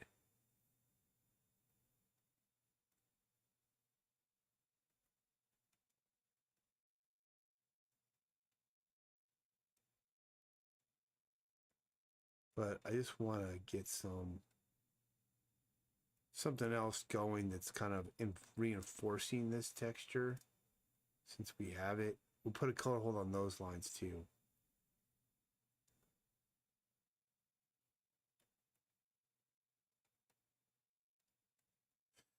Okay, so now go to line art. Let's go with this color green, and we'll go darker. It's a little too dark. Move it up a little bit. Yeah, so see now we've got a color instead of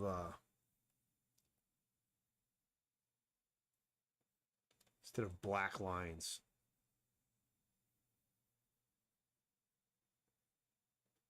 Which is what I want. Now let's go with flats. Let's select this. Select the grass. And let's go to the dark grain brush. We want this texture brush. Any texture. This one could be cool. Let's see what this looks like. See, that looks pretty neat. Let's just put it on its own layer so I can just adjust it fast. Now I forget how to use Photoshop because I've been using so much clip. Dark texture. Set this layer to multiply. Let's make this brush a little smaller.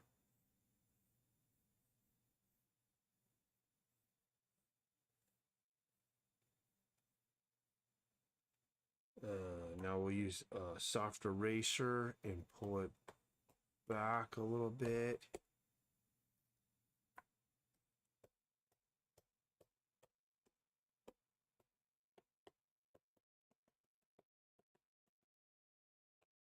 cool. And then let's lower the opacity slightly. There we go. So now we've got a little bit more textured grass there. Do the same thing on this one.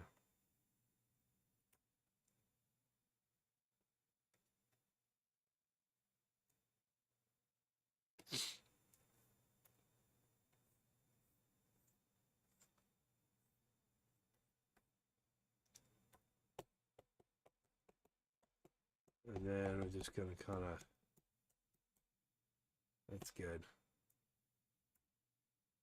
So now we got a little more texture on that grass, gives it a little more depth. Yeah, I like that much better. All right, now we've got to do the same color hold on that. So let's go.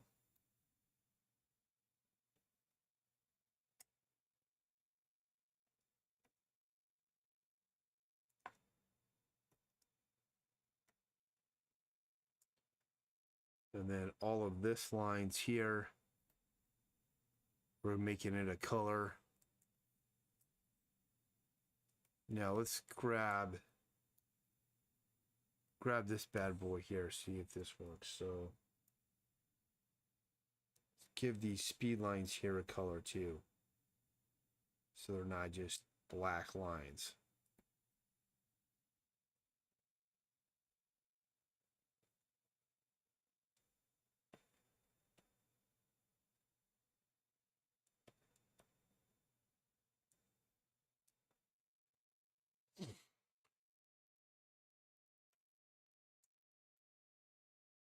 All right, we're pretty close to being done with this page. Now what I need to do with it is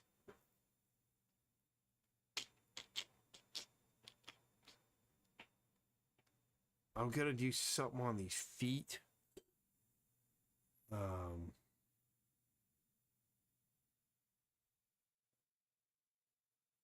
It's gonna make a new. I'm gonna make a new layer to fix the feet.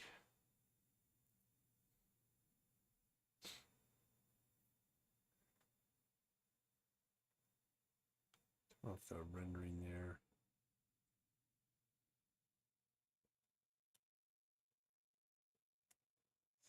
I'm selecting the same color so it's got some uniformity to it.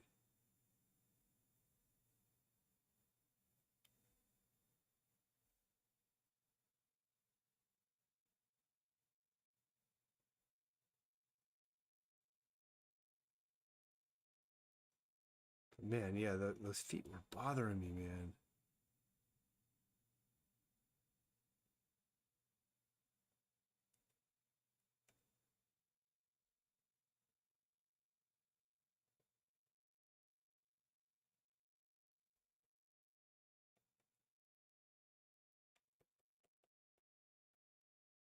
I like that more. It's kind of there. That way, without that, the feet are like too important. Like they're like popping out at you so much that you're gonna look down at the feet and you want to be looking up here at his head. And if anything, I need to make another layer. Highlights.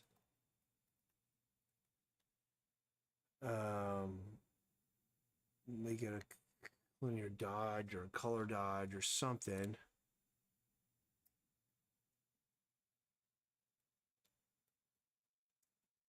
Because we want to get some more attention on this character's face. Because that's the main.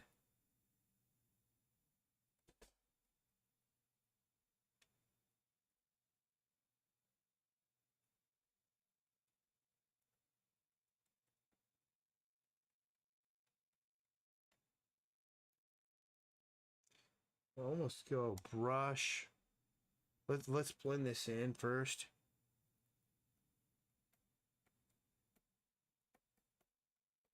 I'm gonna blend this in so it kind of. There you go. But now it doesn't look like much, but you see we've got that now. Now let's go. Make another one. Let's make this one color dodge. Let's make it a purple.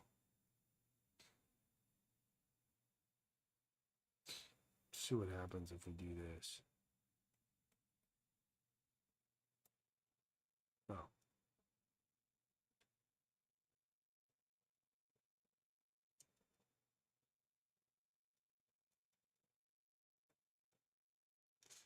Yeah, see, that's better because it's bringing all the attention up there. Now we've got to just smooth it in a little bit here.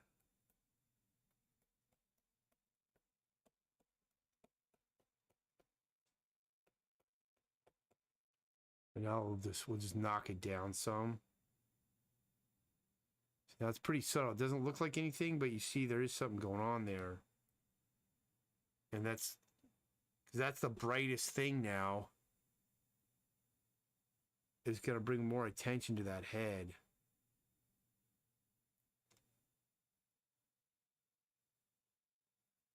I brought it down even further. That works.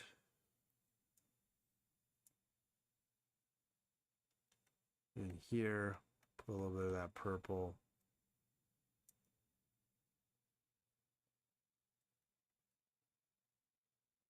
Put a little bit there.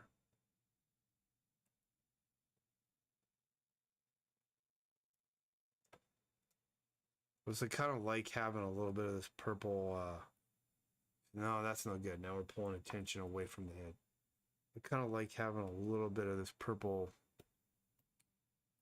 highlights coming through this character. Okay.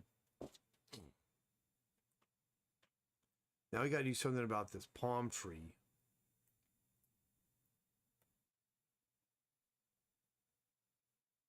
We'll just go back to this guy, this color here. Let's turn off the white.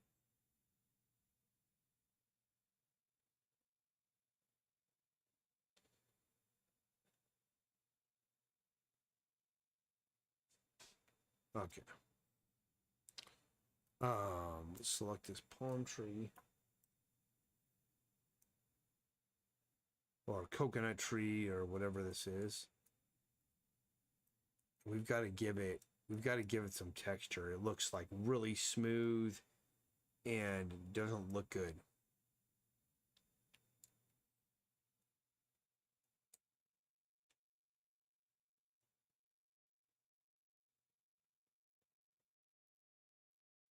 Just pick out something here. Let's see if this looks like anything cool. Yeah, I mean, that's okay. We'll take it.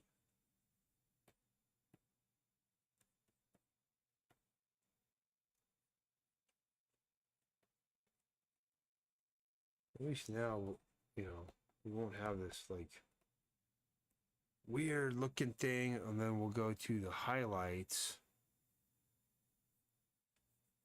Put it on the highlight side as well. All right, now let's just blend this up correctly.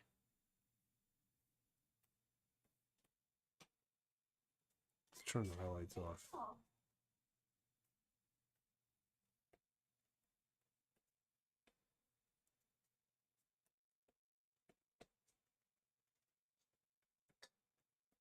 There's some more stuff I'm going to do on this, actually. Blend this in here.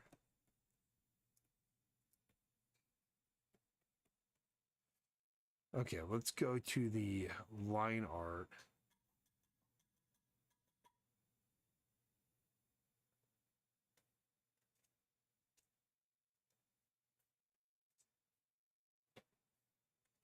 And I'm going to put a color hold on these black lines.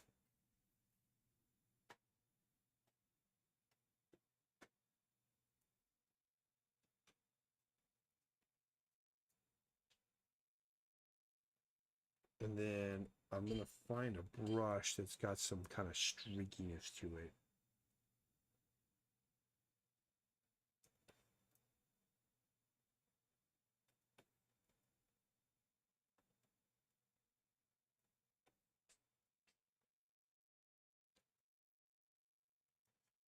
Okay, so now let's find a brush that we can kind of pull some streaky lines with.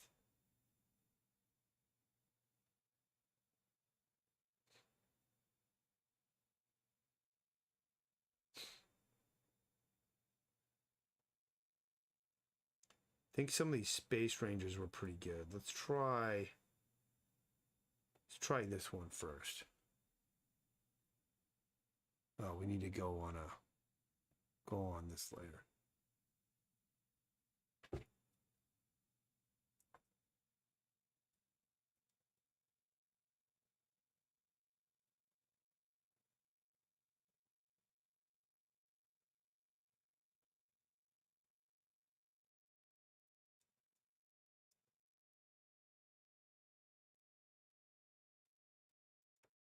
Kind of rendering the tree here.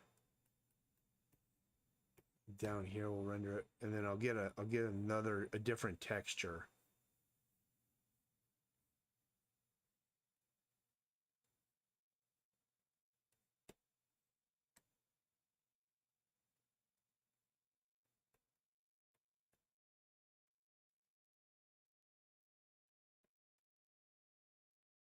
Yeah, I actually kind of like this brush though. Let's I'm gonna do this on these alligators.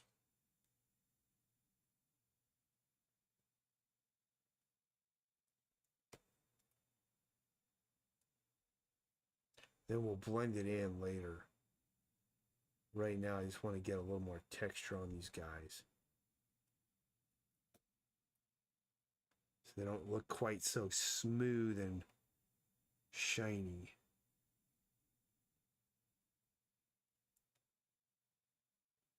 I'll just blend this now.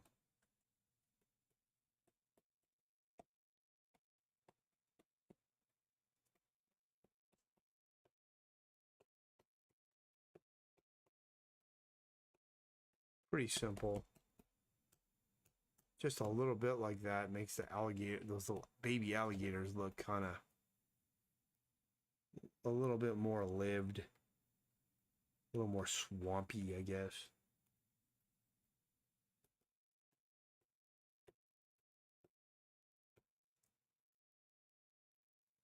Oops, brush.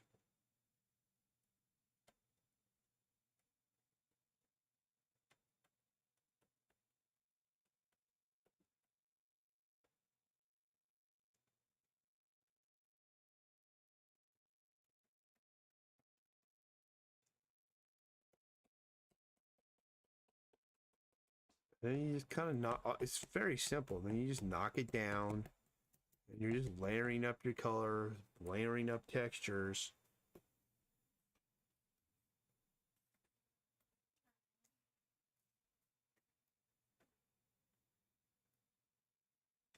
So let's get a different one now.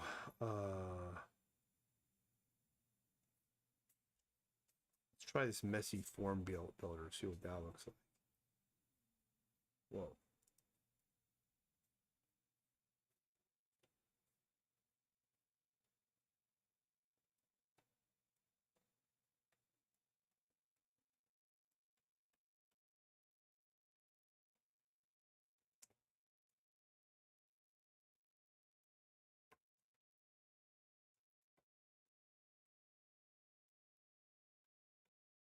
Oh, I didn't do this guy.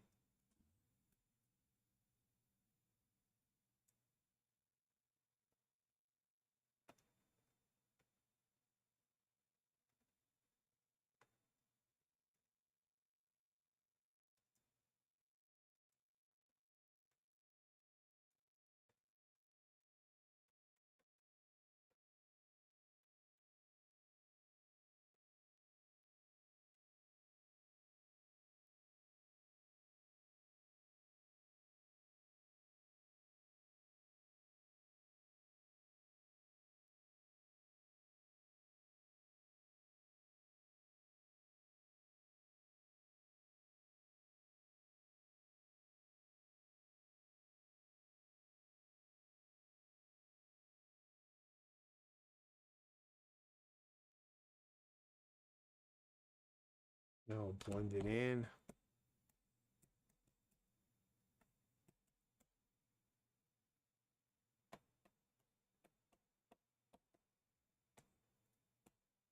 I need to get more of it down here.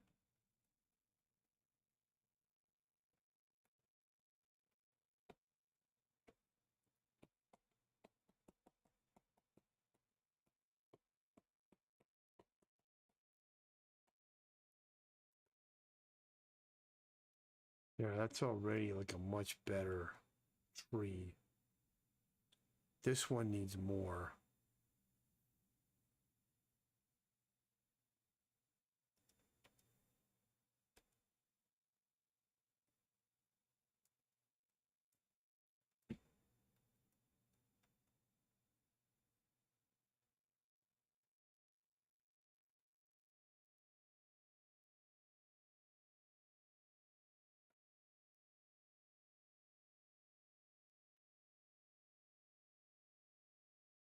Whatever that happened there, I gotta fix that.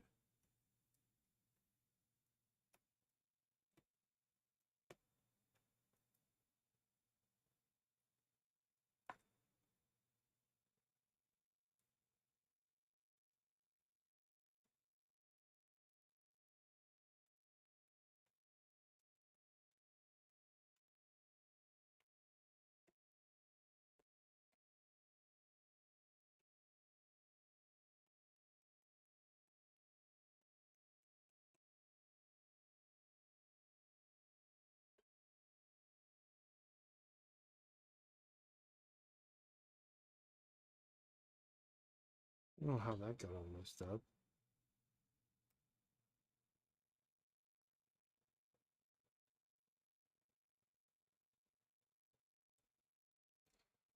Fix that in a minute.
Go.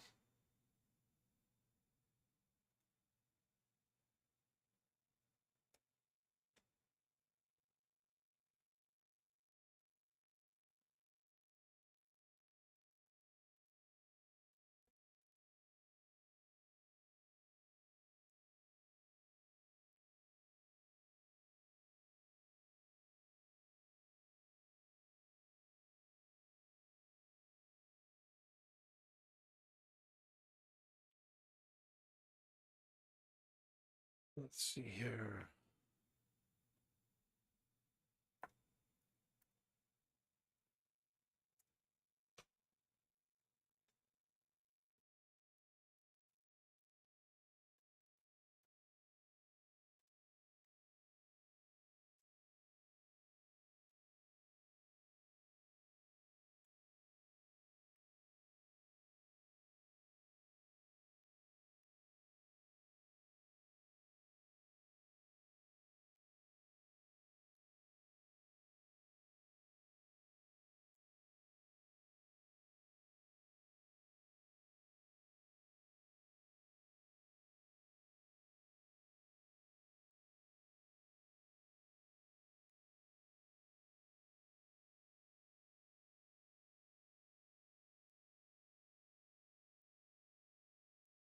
All right, there we go.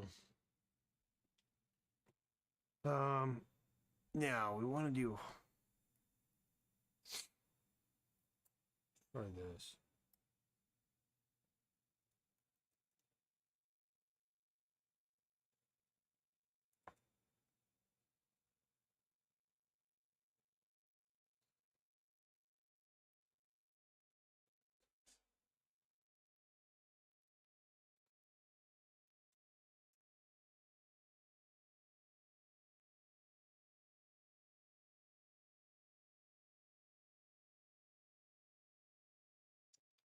we want to do the we want to go back to what we were doing and see how this chunky charcoal looks.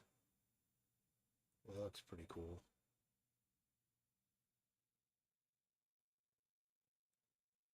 Just kind of give it this soft edge.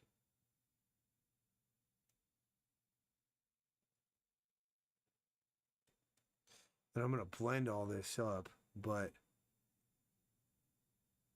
the idea is here is to just get some more highlights on this thing.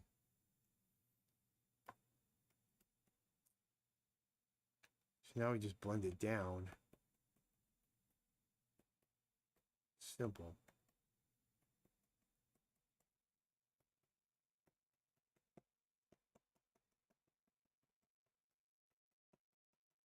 Erase more off the sides because it's turning into shadow.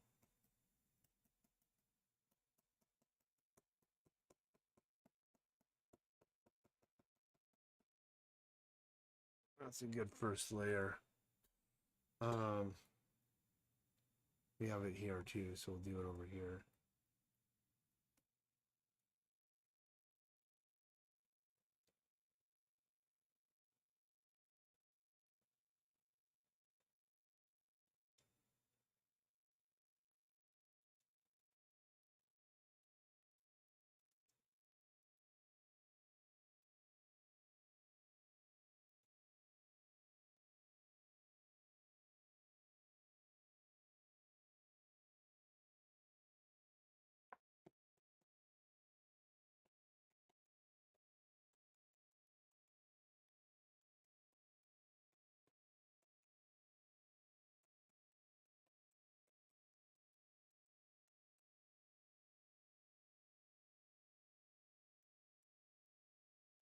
There we go.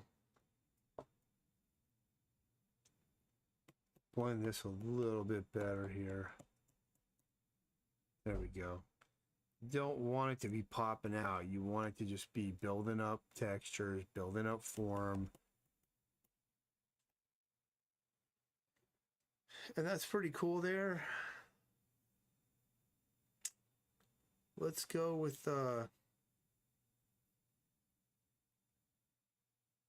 and the next thing that needs to happen is I need to finish off this background here.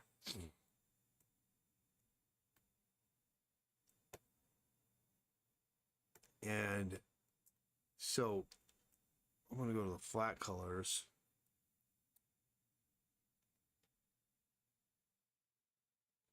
So we'll go to this color.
Okay,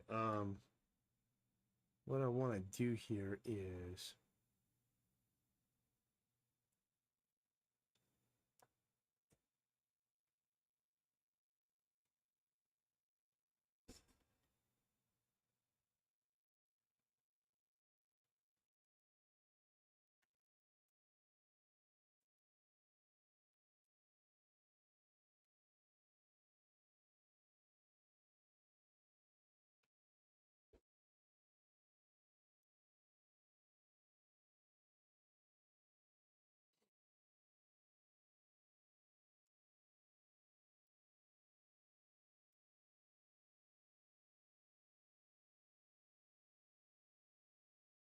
A different brush here.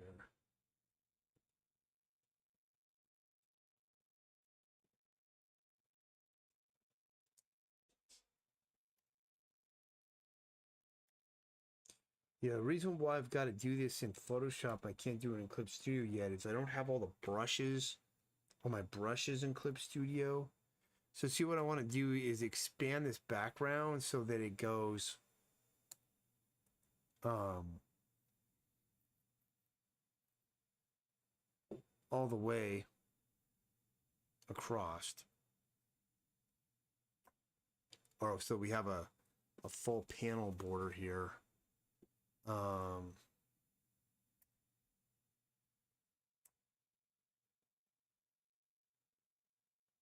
that.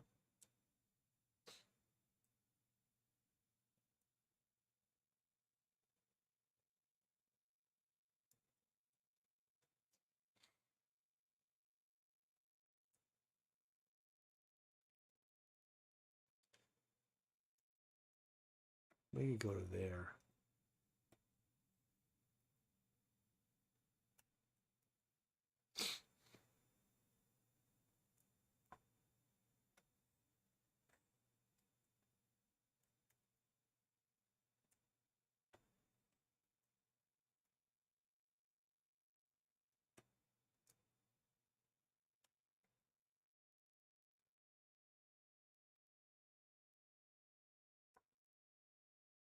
Now let's fix this up a little bit here.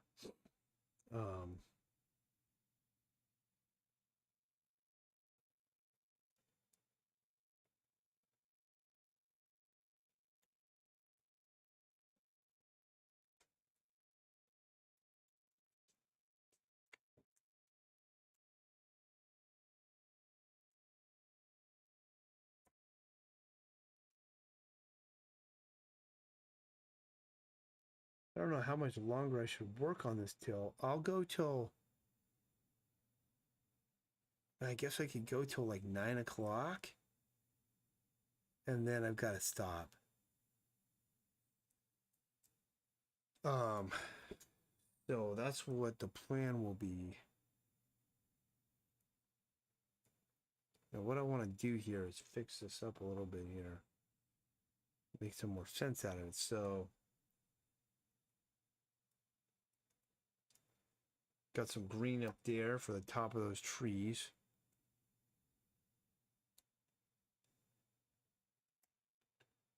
And let's make this tree extend here. So basically what I'm going to do is extend this, making this panel, you know, one square panel. The arm and stuff is going out the panel.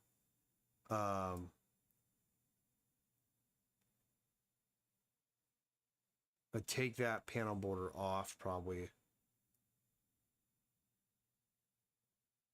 Because we got a tangent there that we don't want. And then this panel here, this grass has to get extended as well.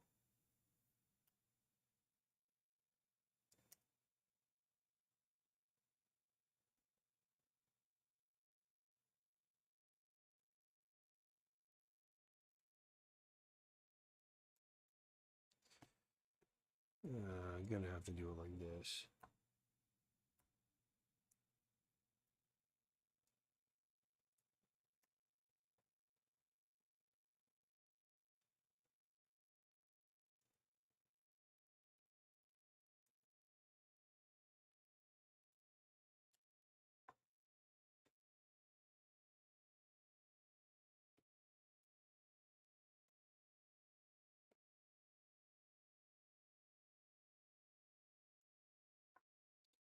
All that basically just so I could extend that so that it goes to the same place that that one goes to. Now, let's fix this.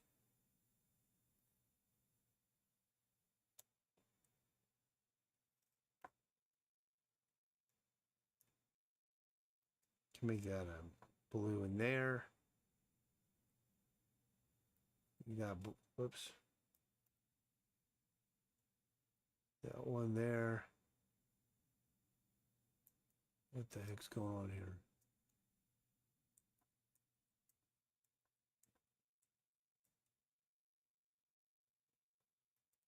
There we go.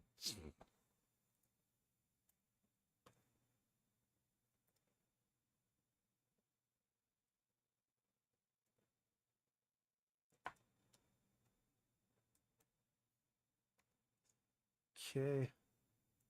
Now, the question is,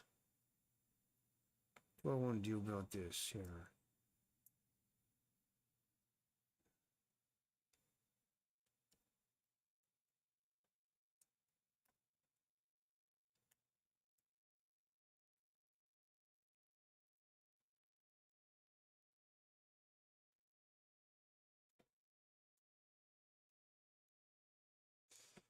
Do that there, and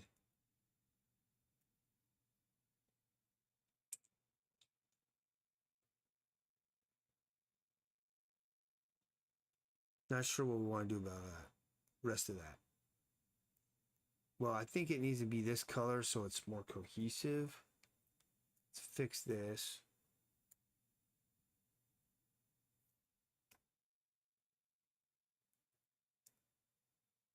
Okay, so now we got the coconut tree going all the way up. Let's do like this.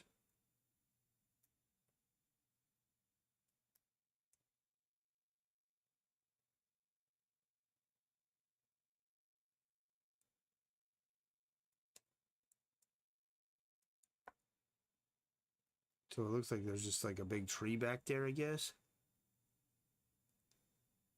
Yeah, that'll work. Then let's make it the same color as these guys.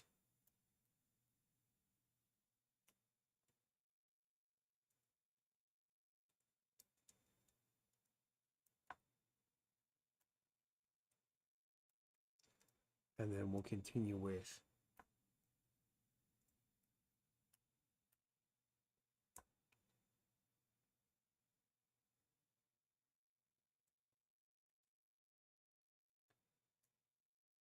that. That's pretty good. And we want to put, I want to put some foliage up here.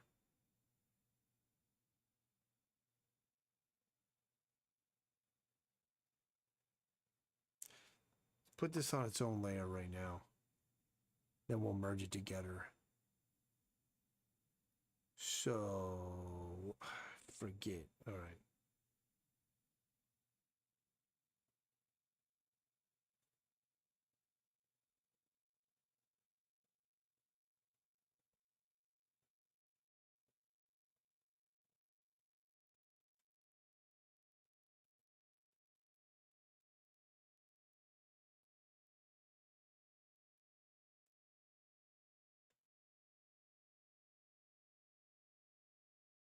Make that a rock.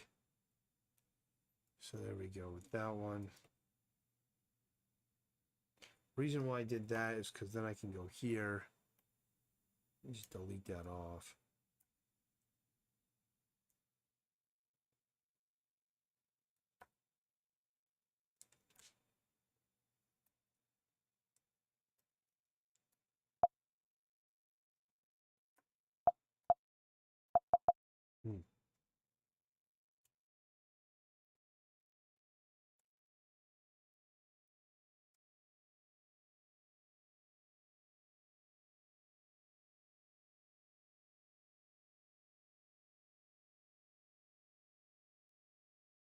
Rock there.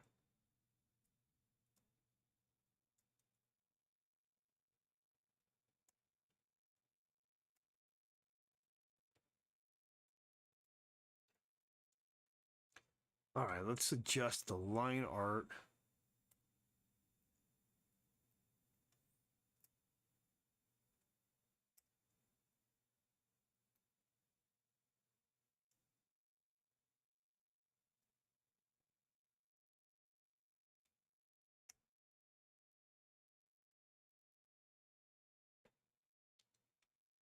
Where's my color? There it is.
Uh, 8:34. I still have time. I'm just gonna keep going on this page and just get as far as I can with this coloring.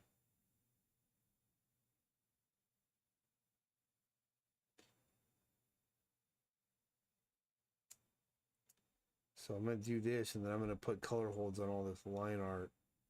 And we'll turn all the layers back on. Then we've got to add the texture to, so that we've got texture on all the new stuff.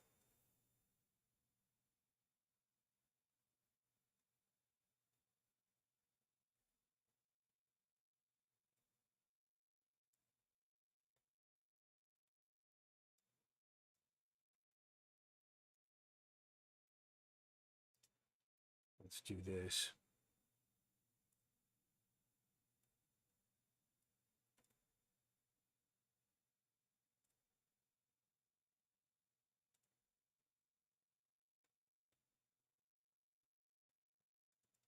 Okay. All right, let me see here.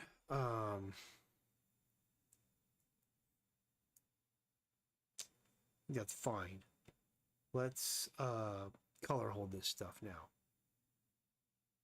So first thing first is we need this color here. And I'm going to do the rest of the banana tree with that color. Or coconut tree or whatever the heck this is. It's a coconut tree. It's not a banana tree.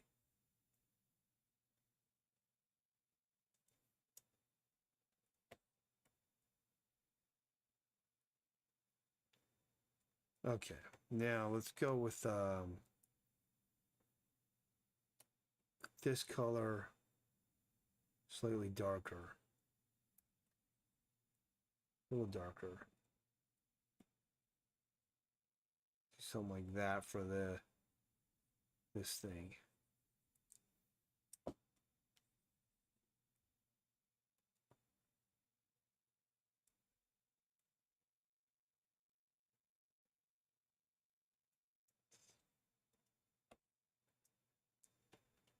Same thing with these.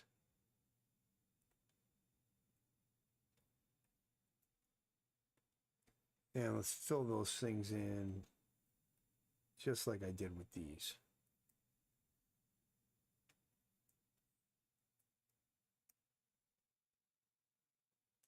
What the?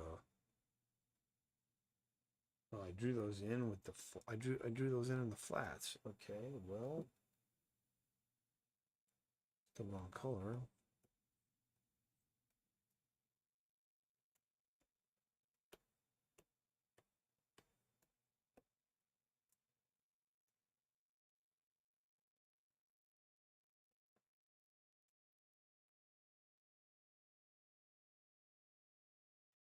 I don't understand. I was on the wrong layer or something. I had the wrong layer selected or something.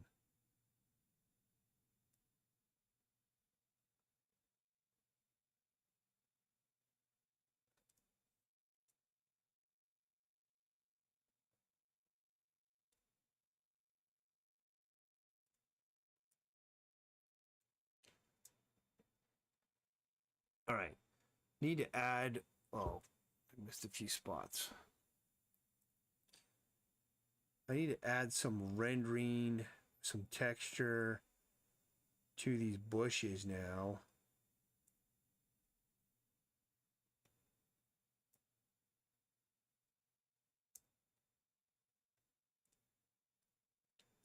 Let's do that.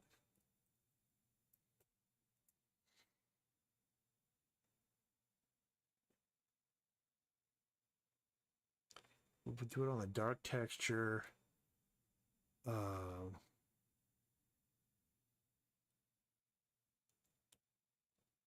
Do it with the blue color. Turn all my rendering on so I can make sure that it's matching everything else.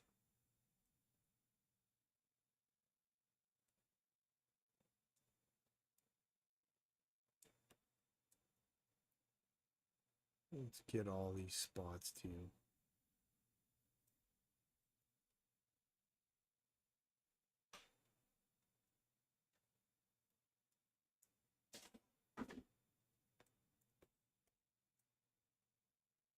We've got it down there. I will do that as well.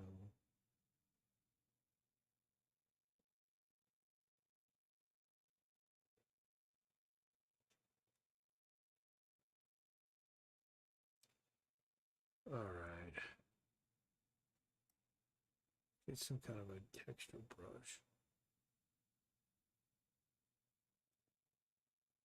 Supreme splatter.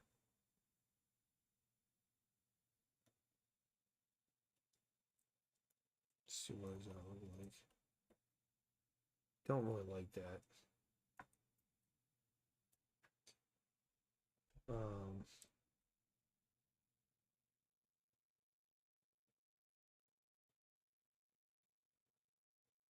Let's just do this. This usually looks pretty good.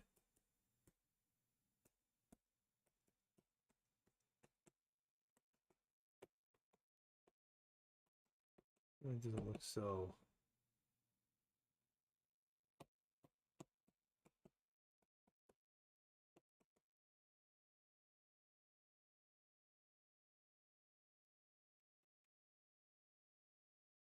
I got some of that blue a little bit.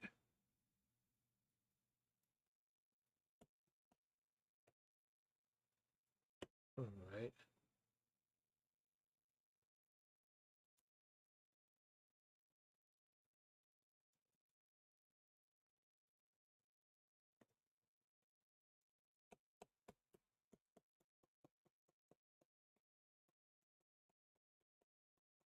Pretty simple there.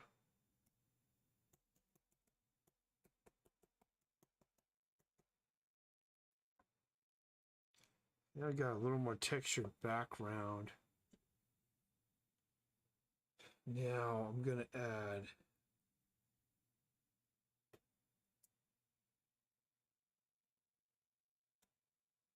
that. Just paint it in with a soft brush.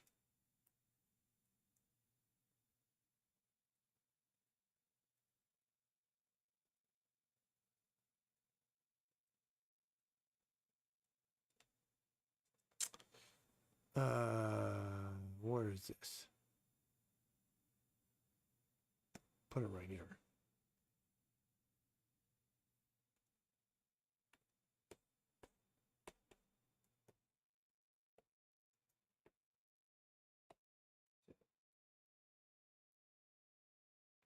That's pretty cool. That looks a lot better already. We can even do this.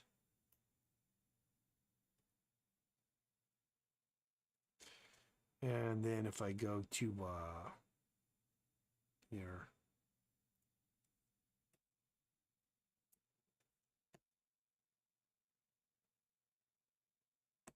Yeah, there we go. In the wrong place here.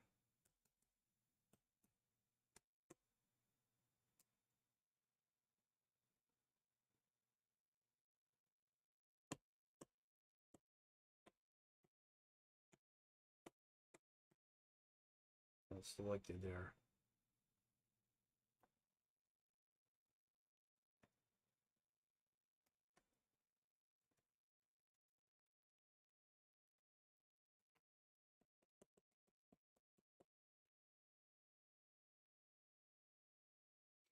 Fix that rendering here.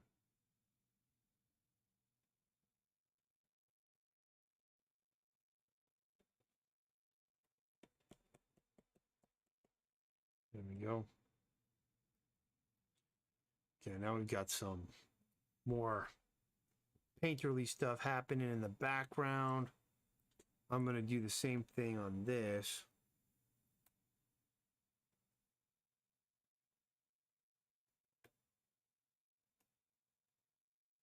That guy.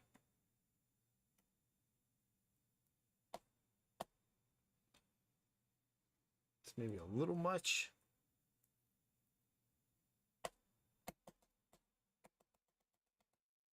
There we go.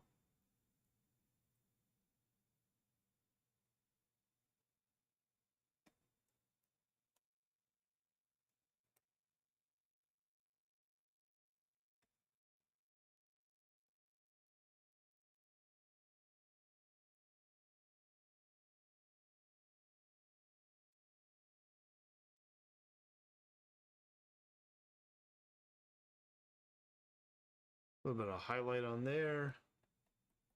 Leave it in. That's good.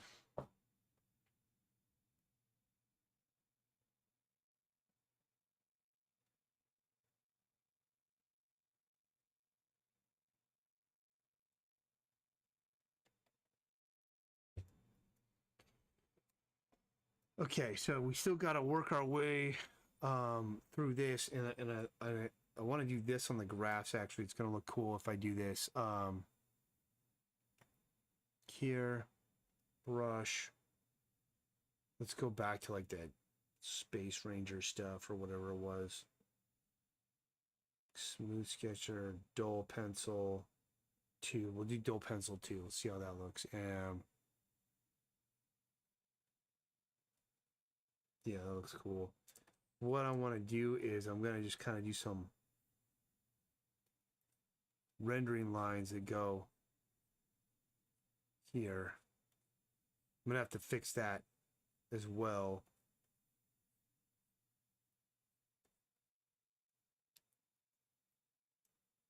But just kind of like so that this grass is pointing to what's going on.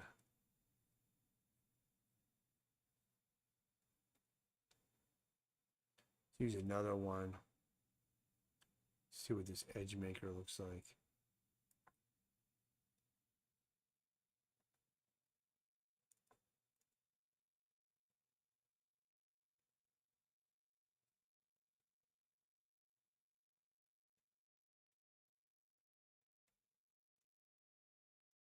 Let's go to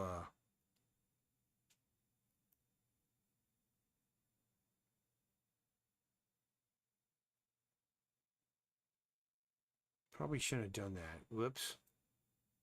Should have put this on its own thing. Okay, let's undo all that.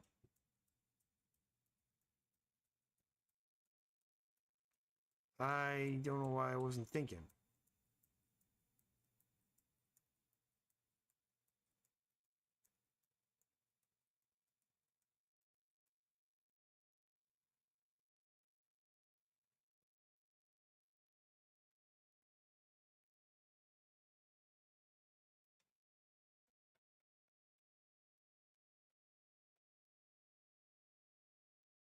Let's make a new layer here.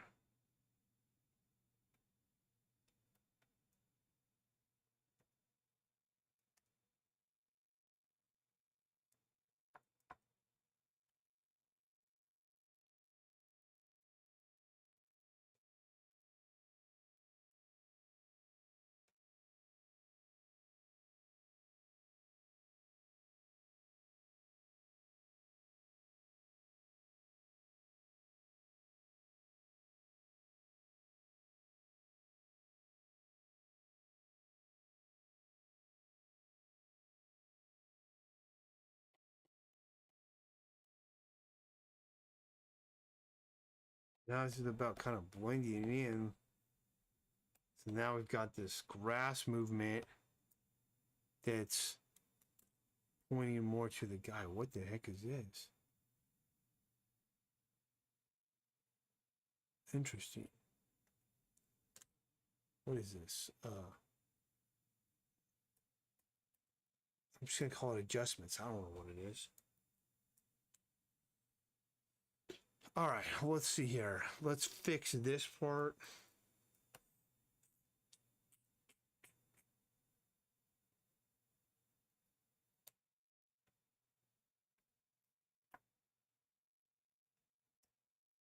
And that was, I think I used like that charcoal, chunky charcoal or something.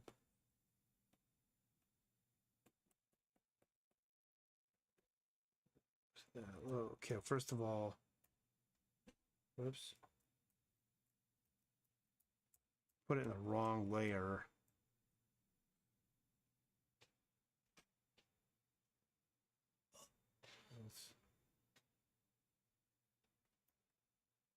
Okay. All right.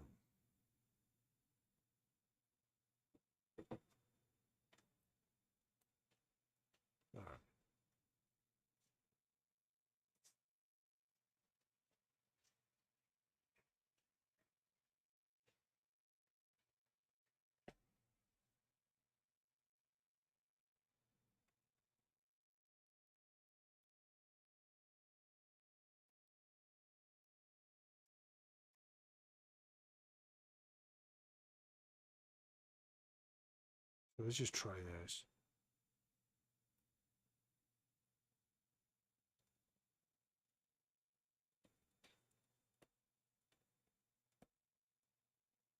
This isn't gonna work. We'll do it this way.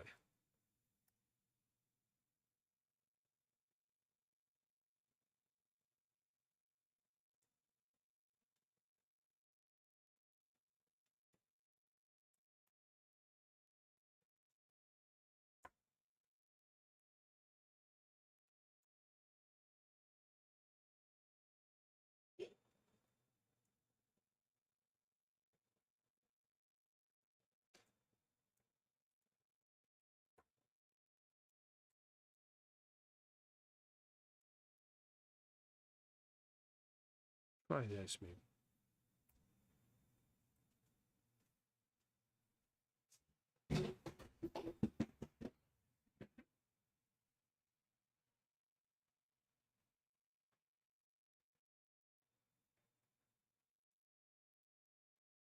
All right, there we go.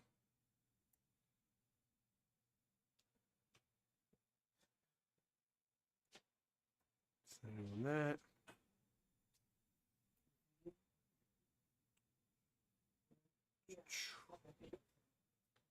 Where are we at here? Delete that. All right.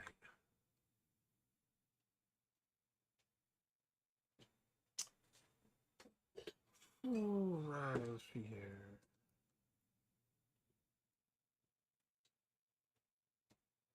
Okay, so we got to get that part done still too. So just going to use the stamp tool there. We can turn off the line art. Select that. And I'll use the stamp tool on this.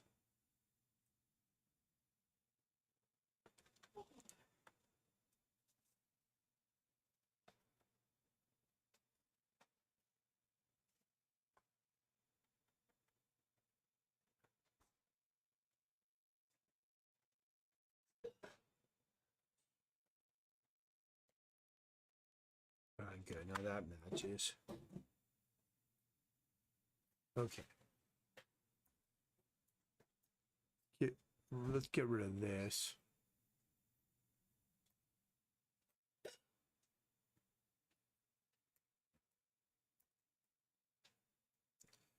All right, let's see what's left.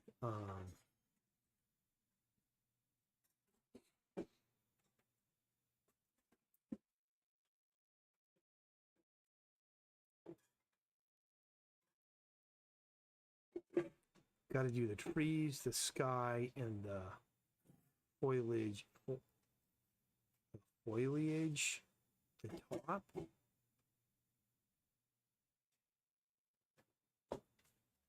Let's try and get that done.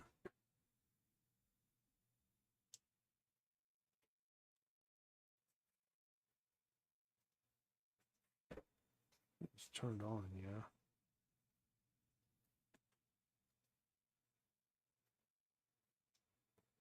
This is way too shiny down there, too.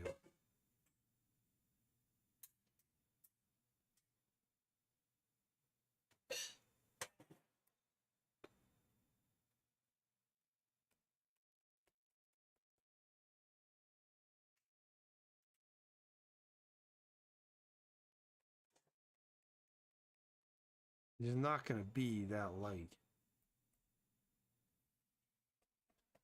Down there.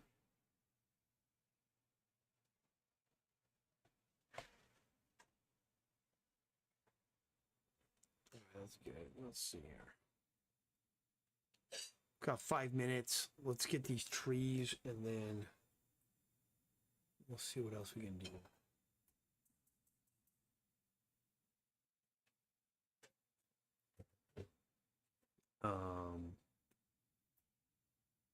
Pick a color here.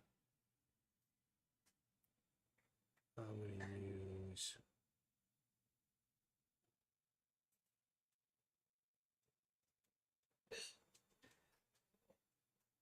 this guy.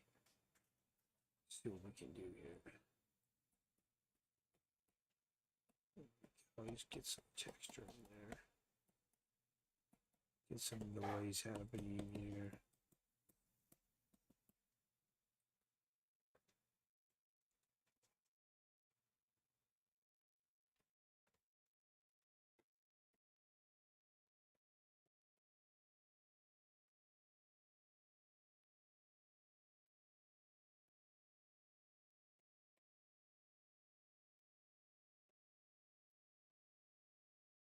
That's good. I just want a little noise on those trees. We can get this. I got enough time. We can get the sky and the foliage.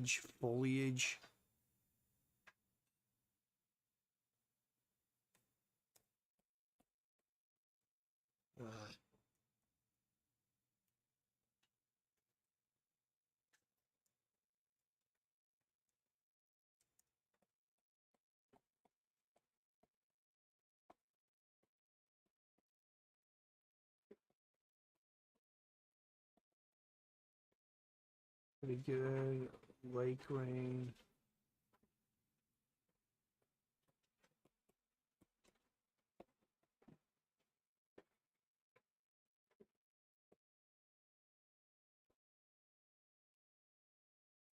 Like that. Let's do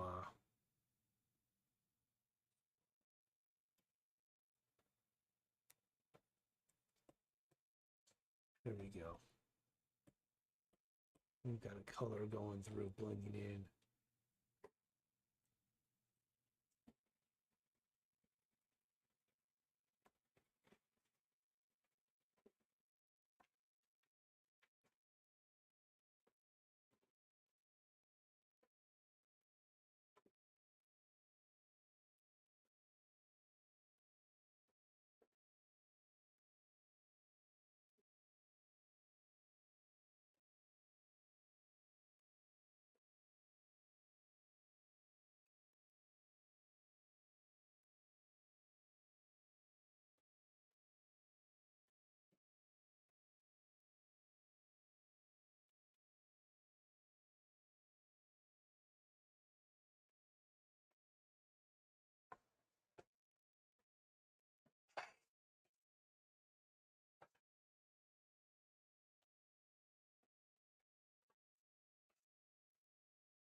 Knock that back with a color hold.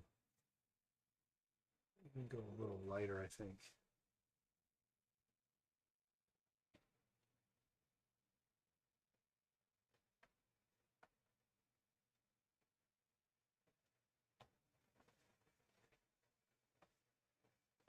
A little reddish.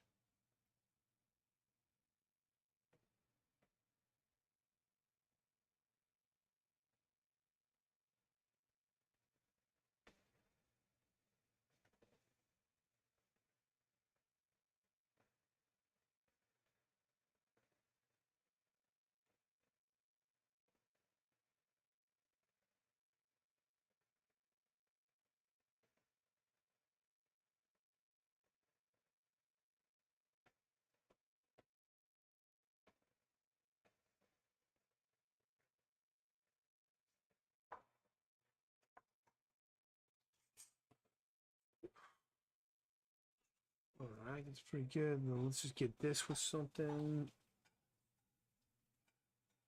Even if it's just that, it's better than keeping the line art black there.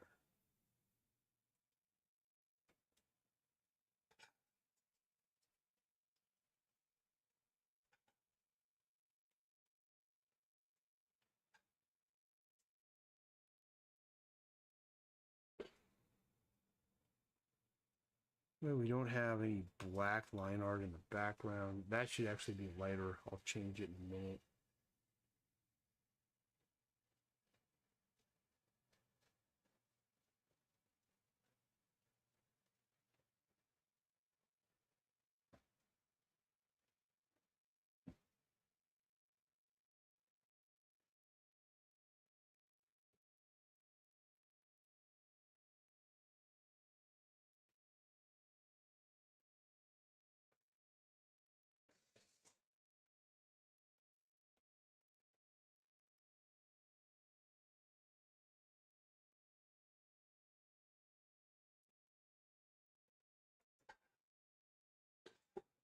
Okay.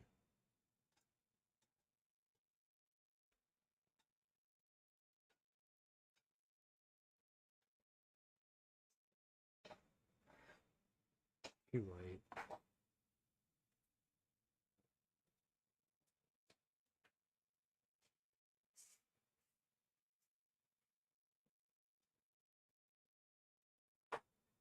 We'll leave it like that. Okay. I think I'm pretty good.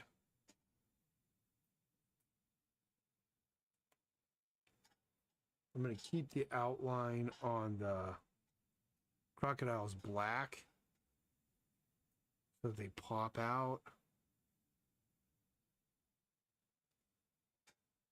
Last thing, that rock needs to be rendered something. If I just do something like this. Whoops.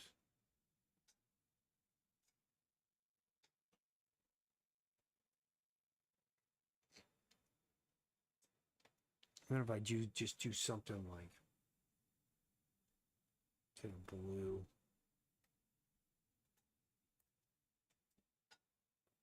Whatever texture we have. Oh, I hate that one.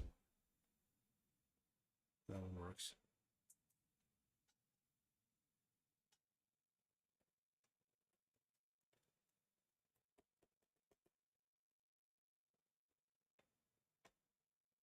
Let's get something different.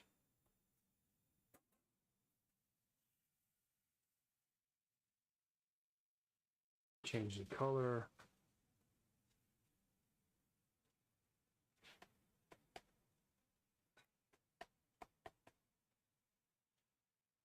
Oh, it's locked. Not working. Let's go darker.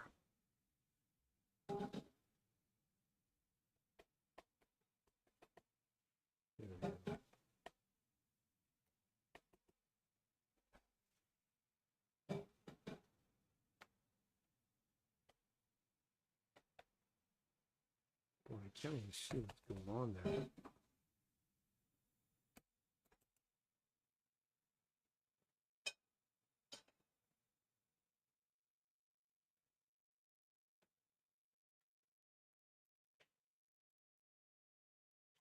Yeah, that rock's better. This grass needs to be some other color.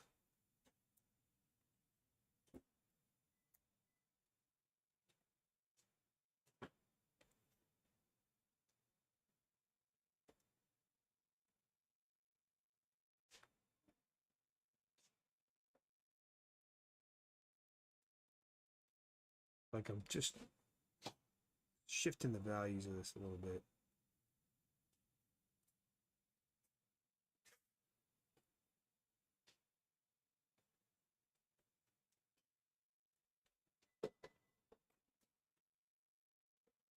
A little darker.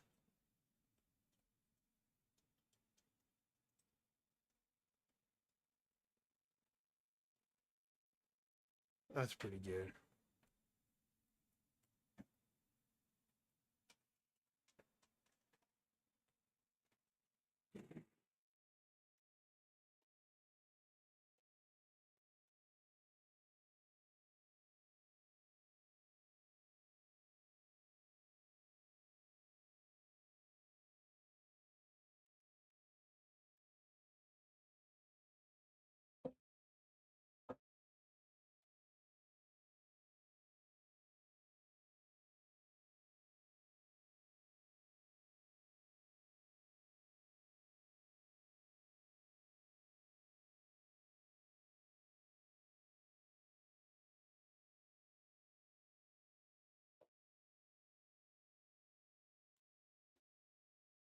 All right, that's pretty good. This page is just about done.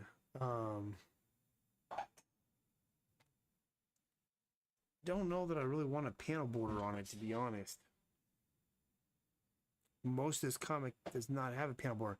Still need to do some texture on the background here, on these backgrounds here, because it's a little too smooth, but I'm out of time for today. So I'll do that tomorrow and this will be done.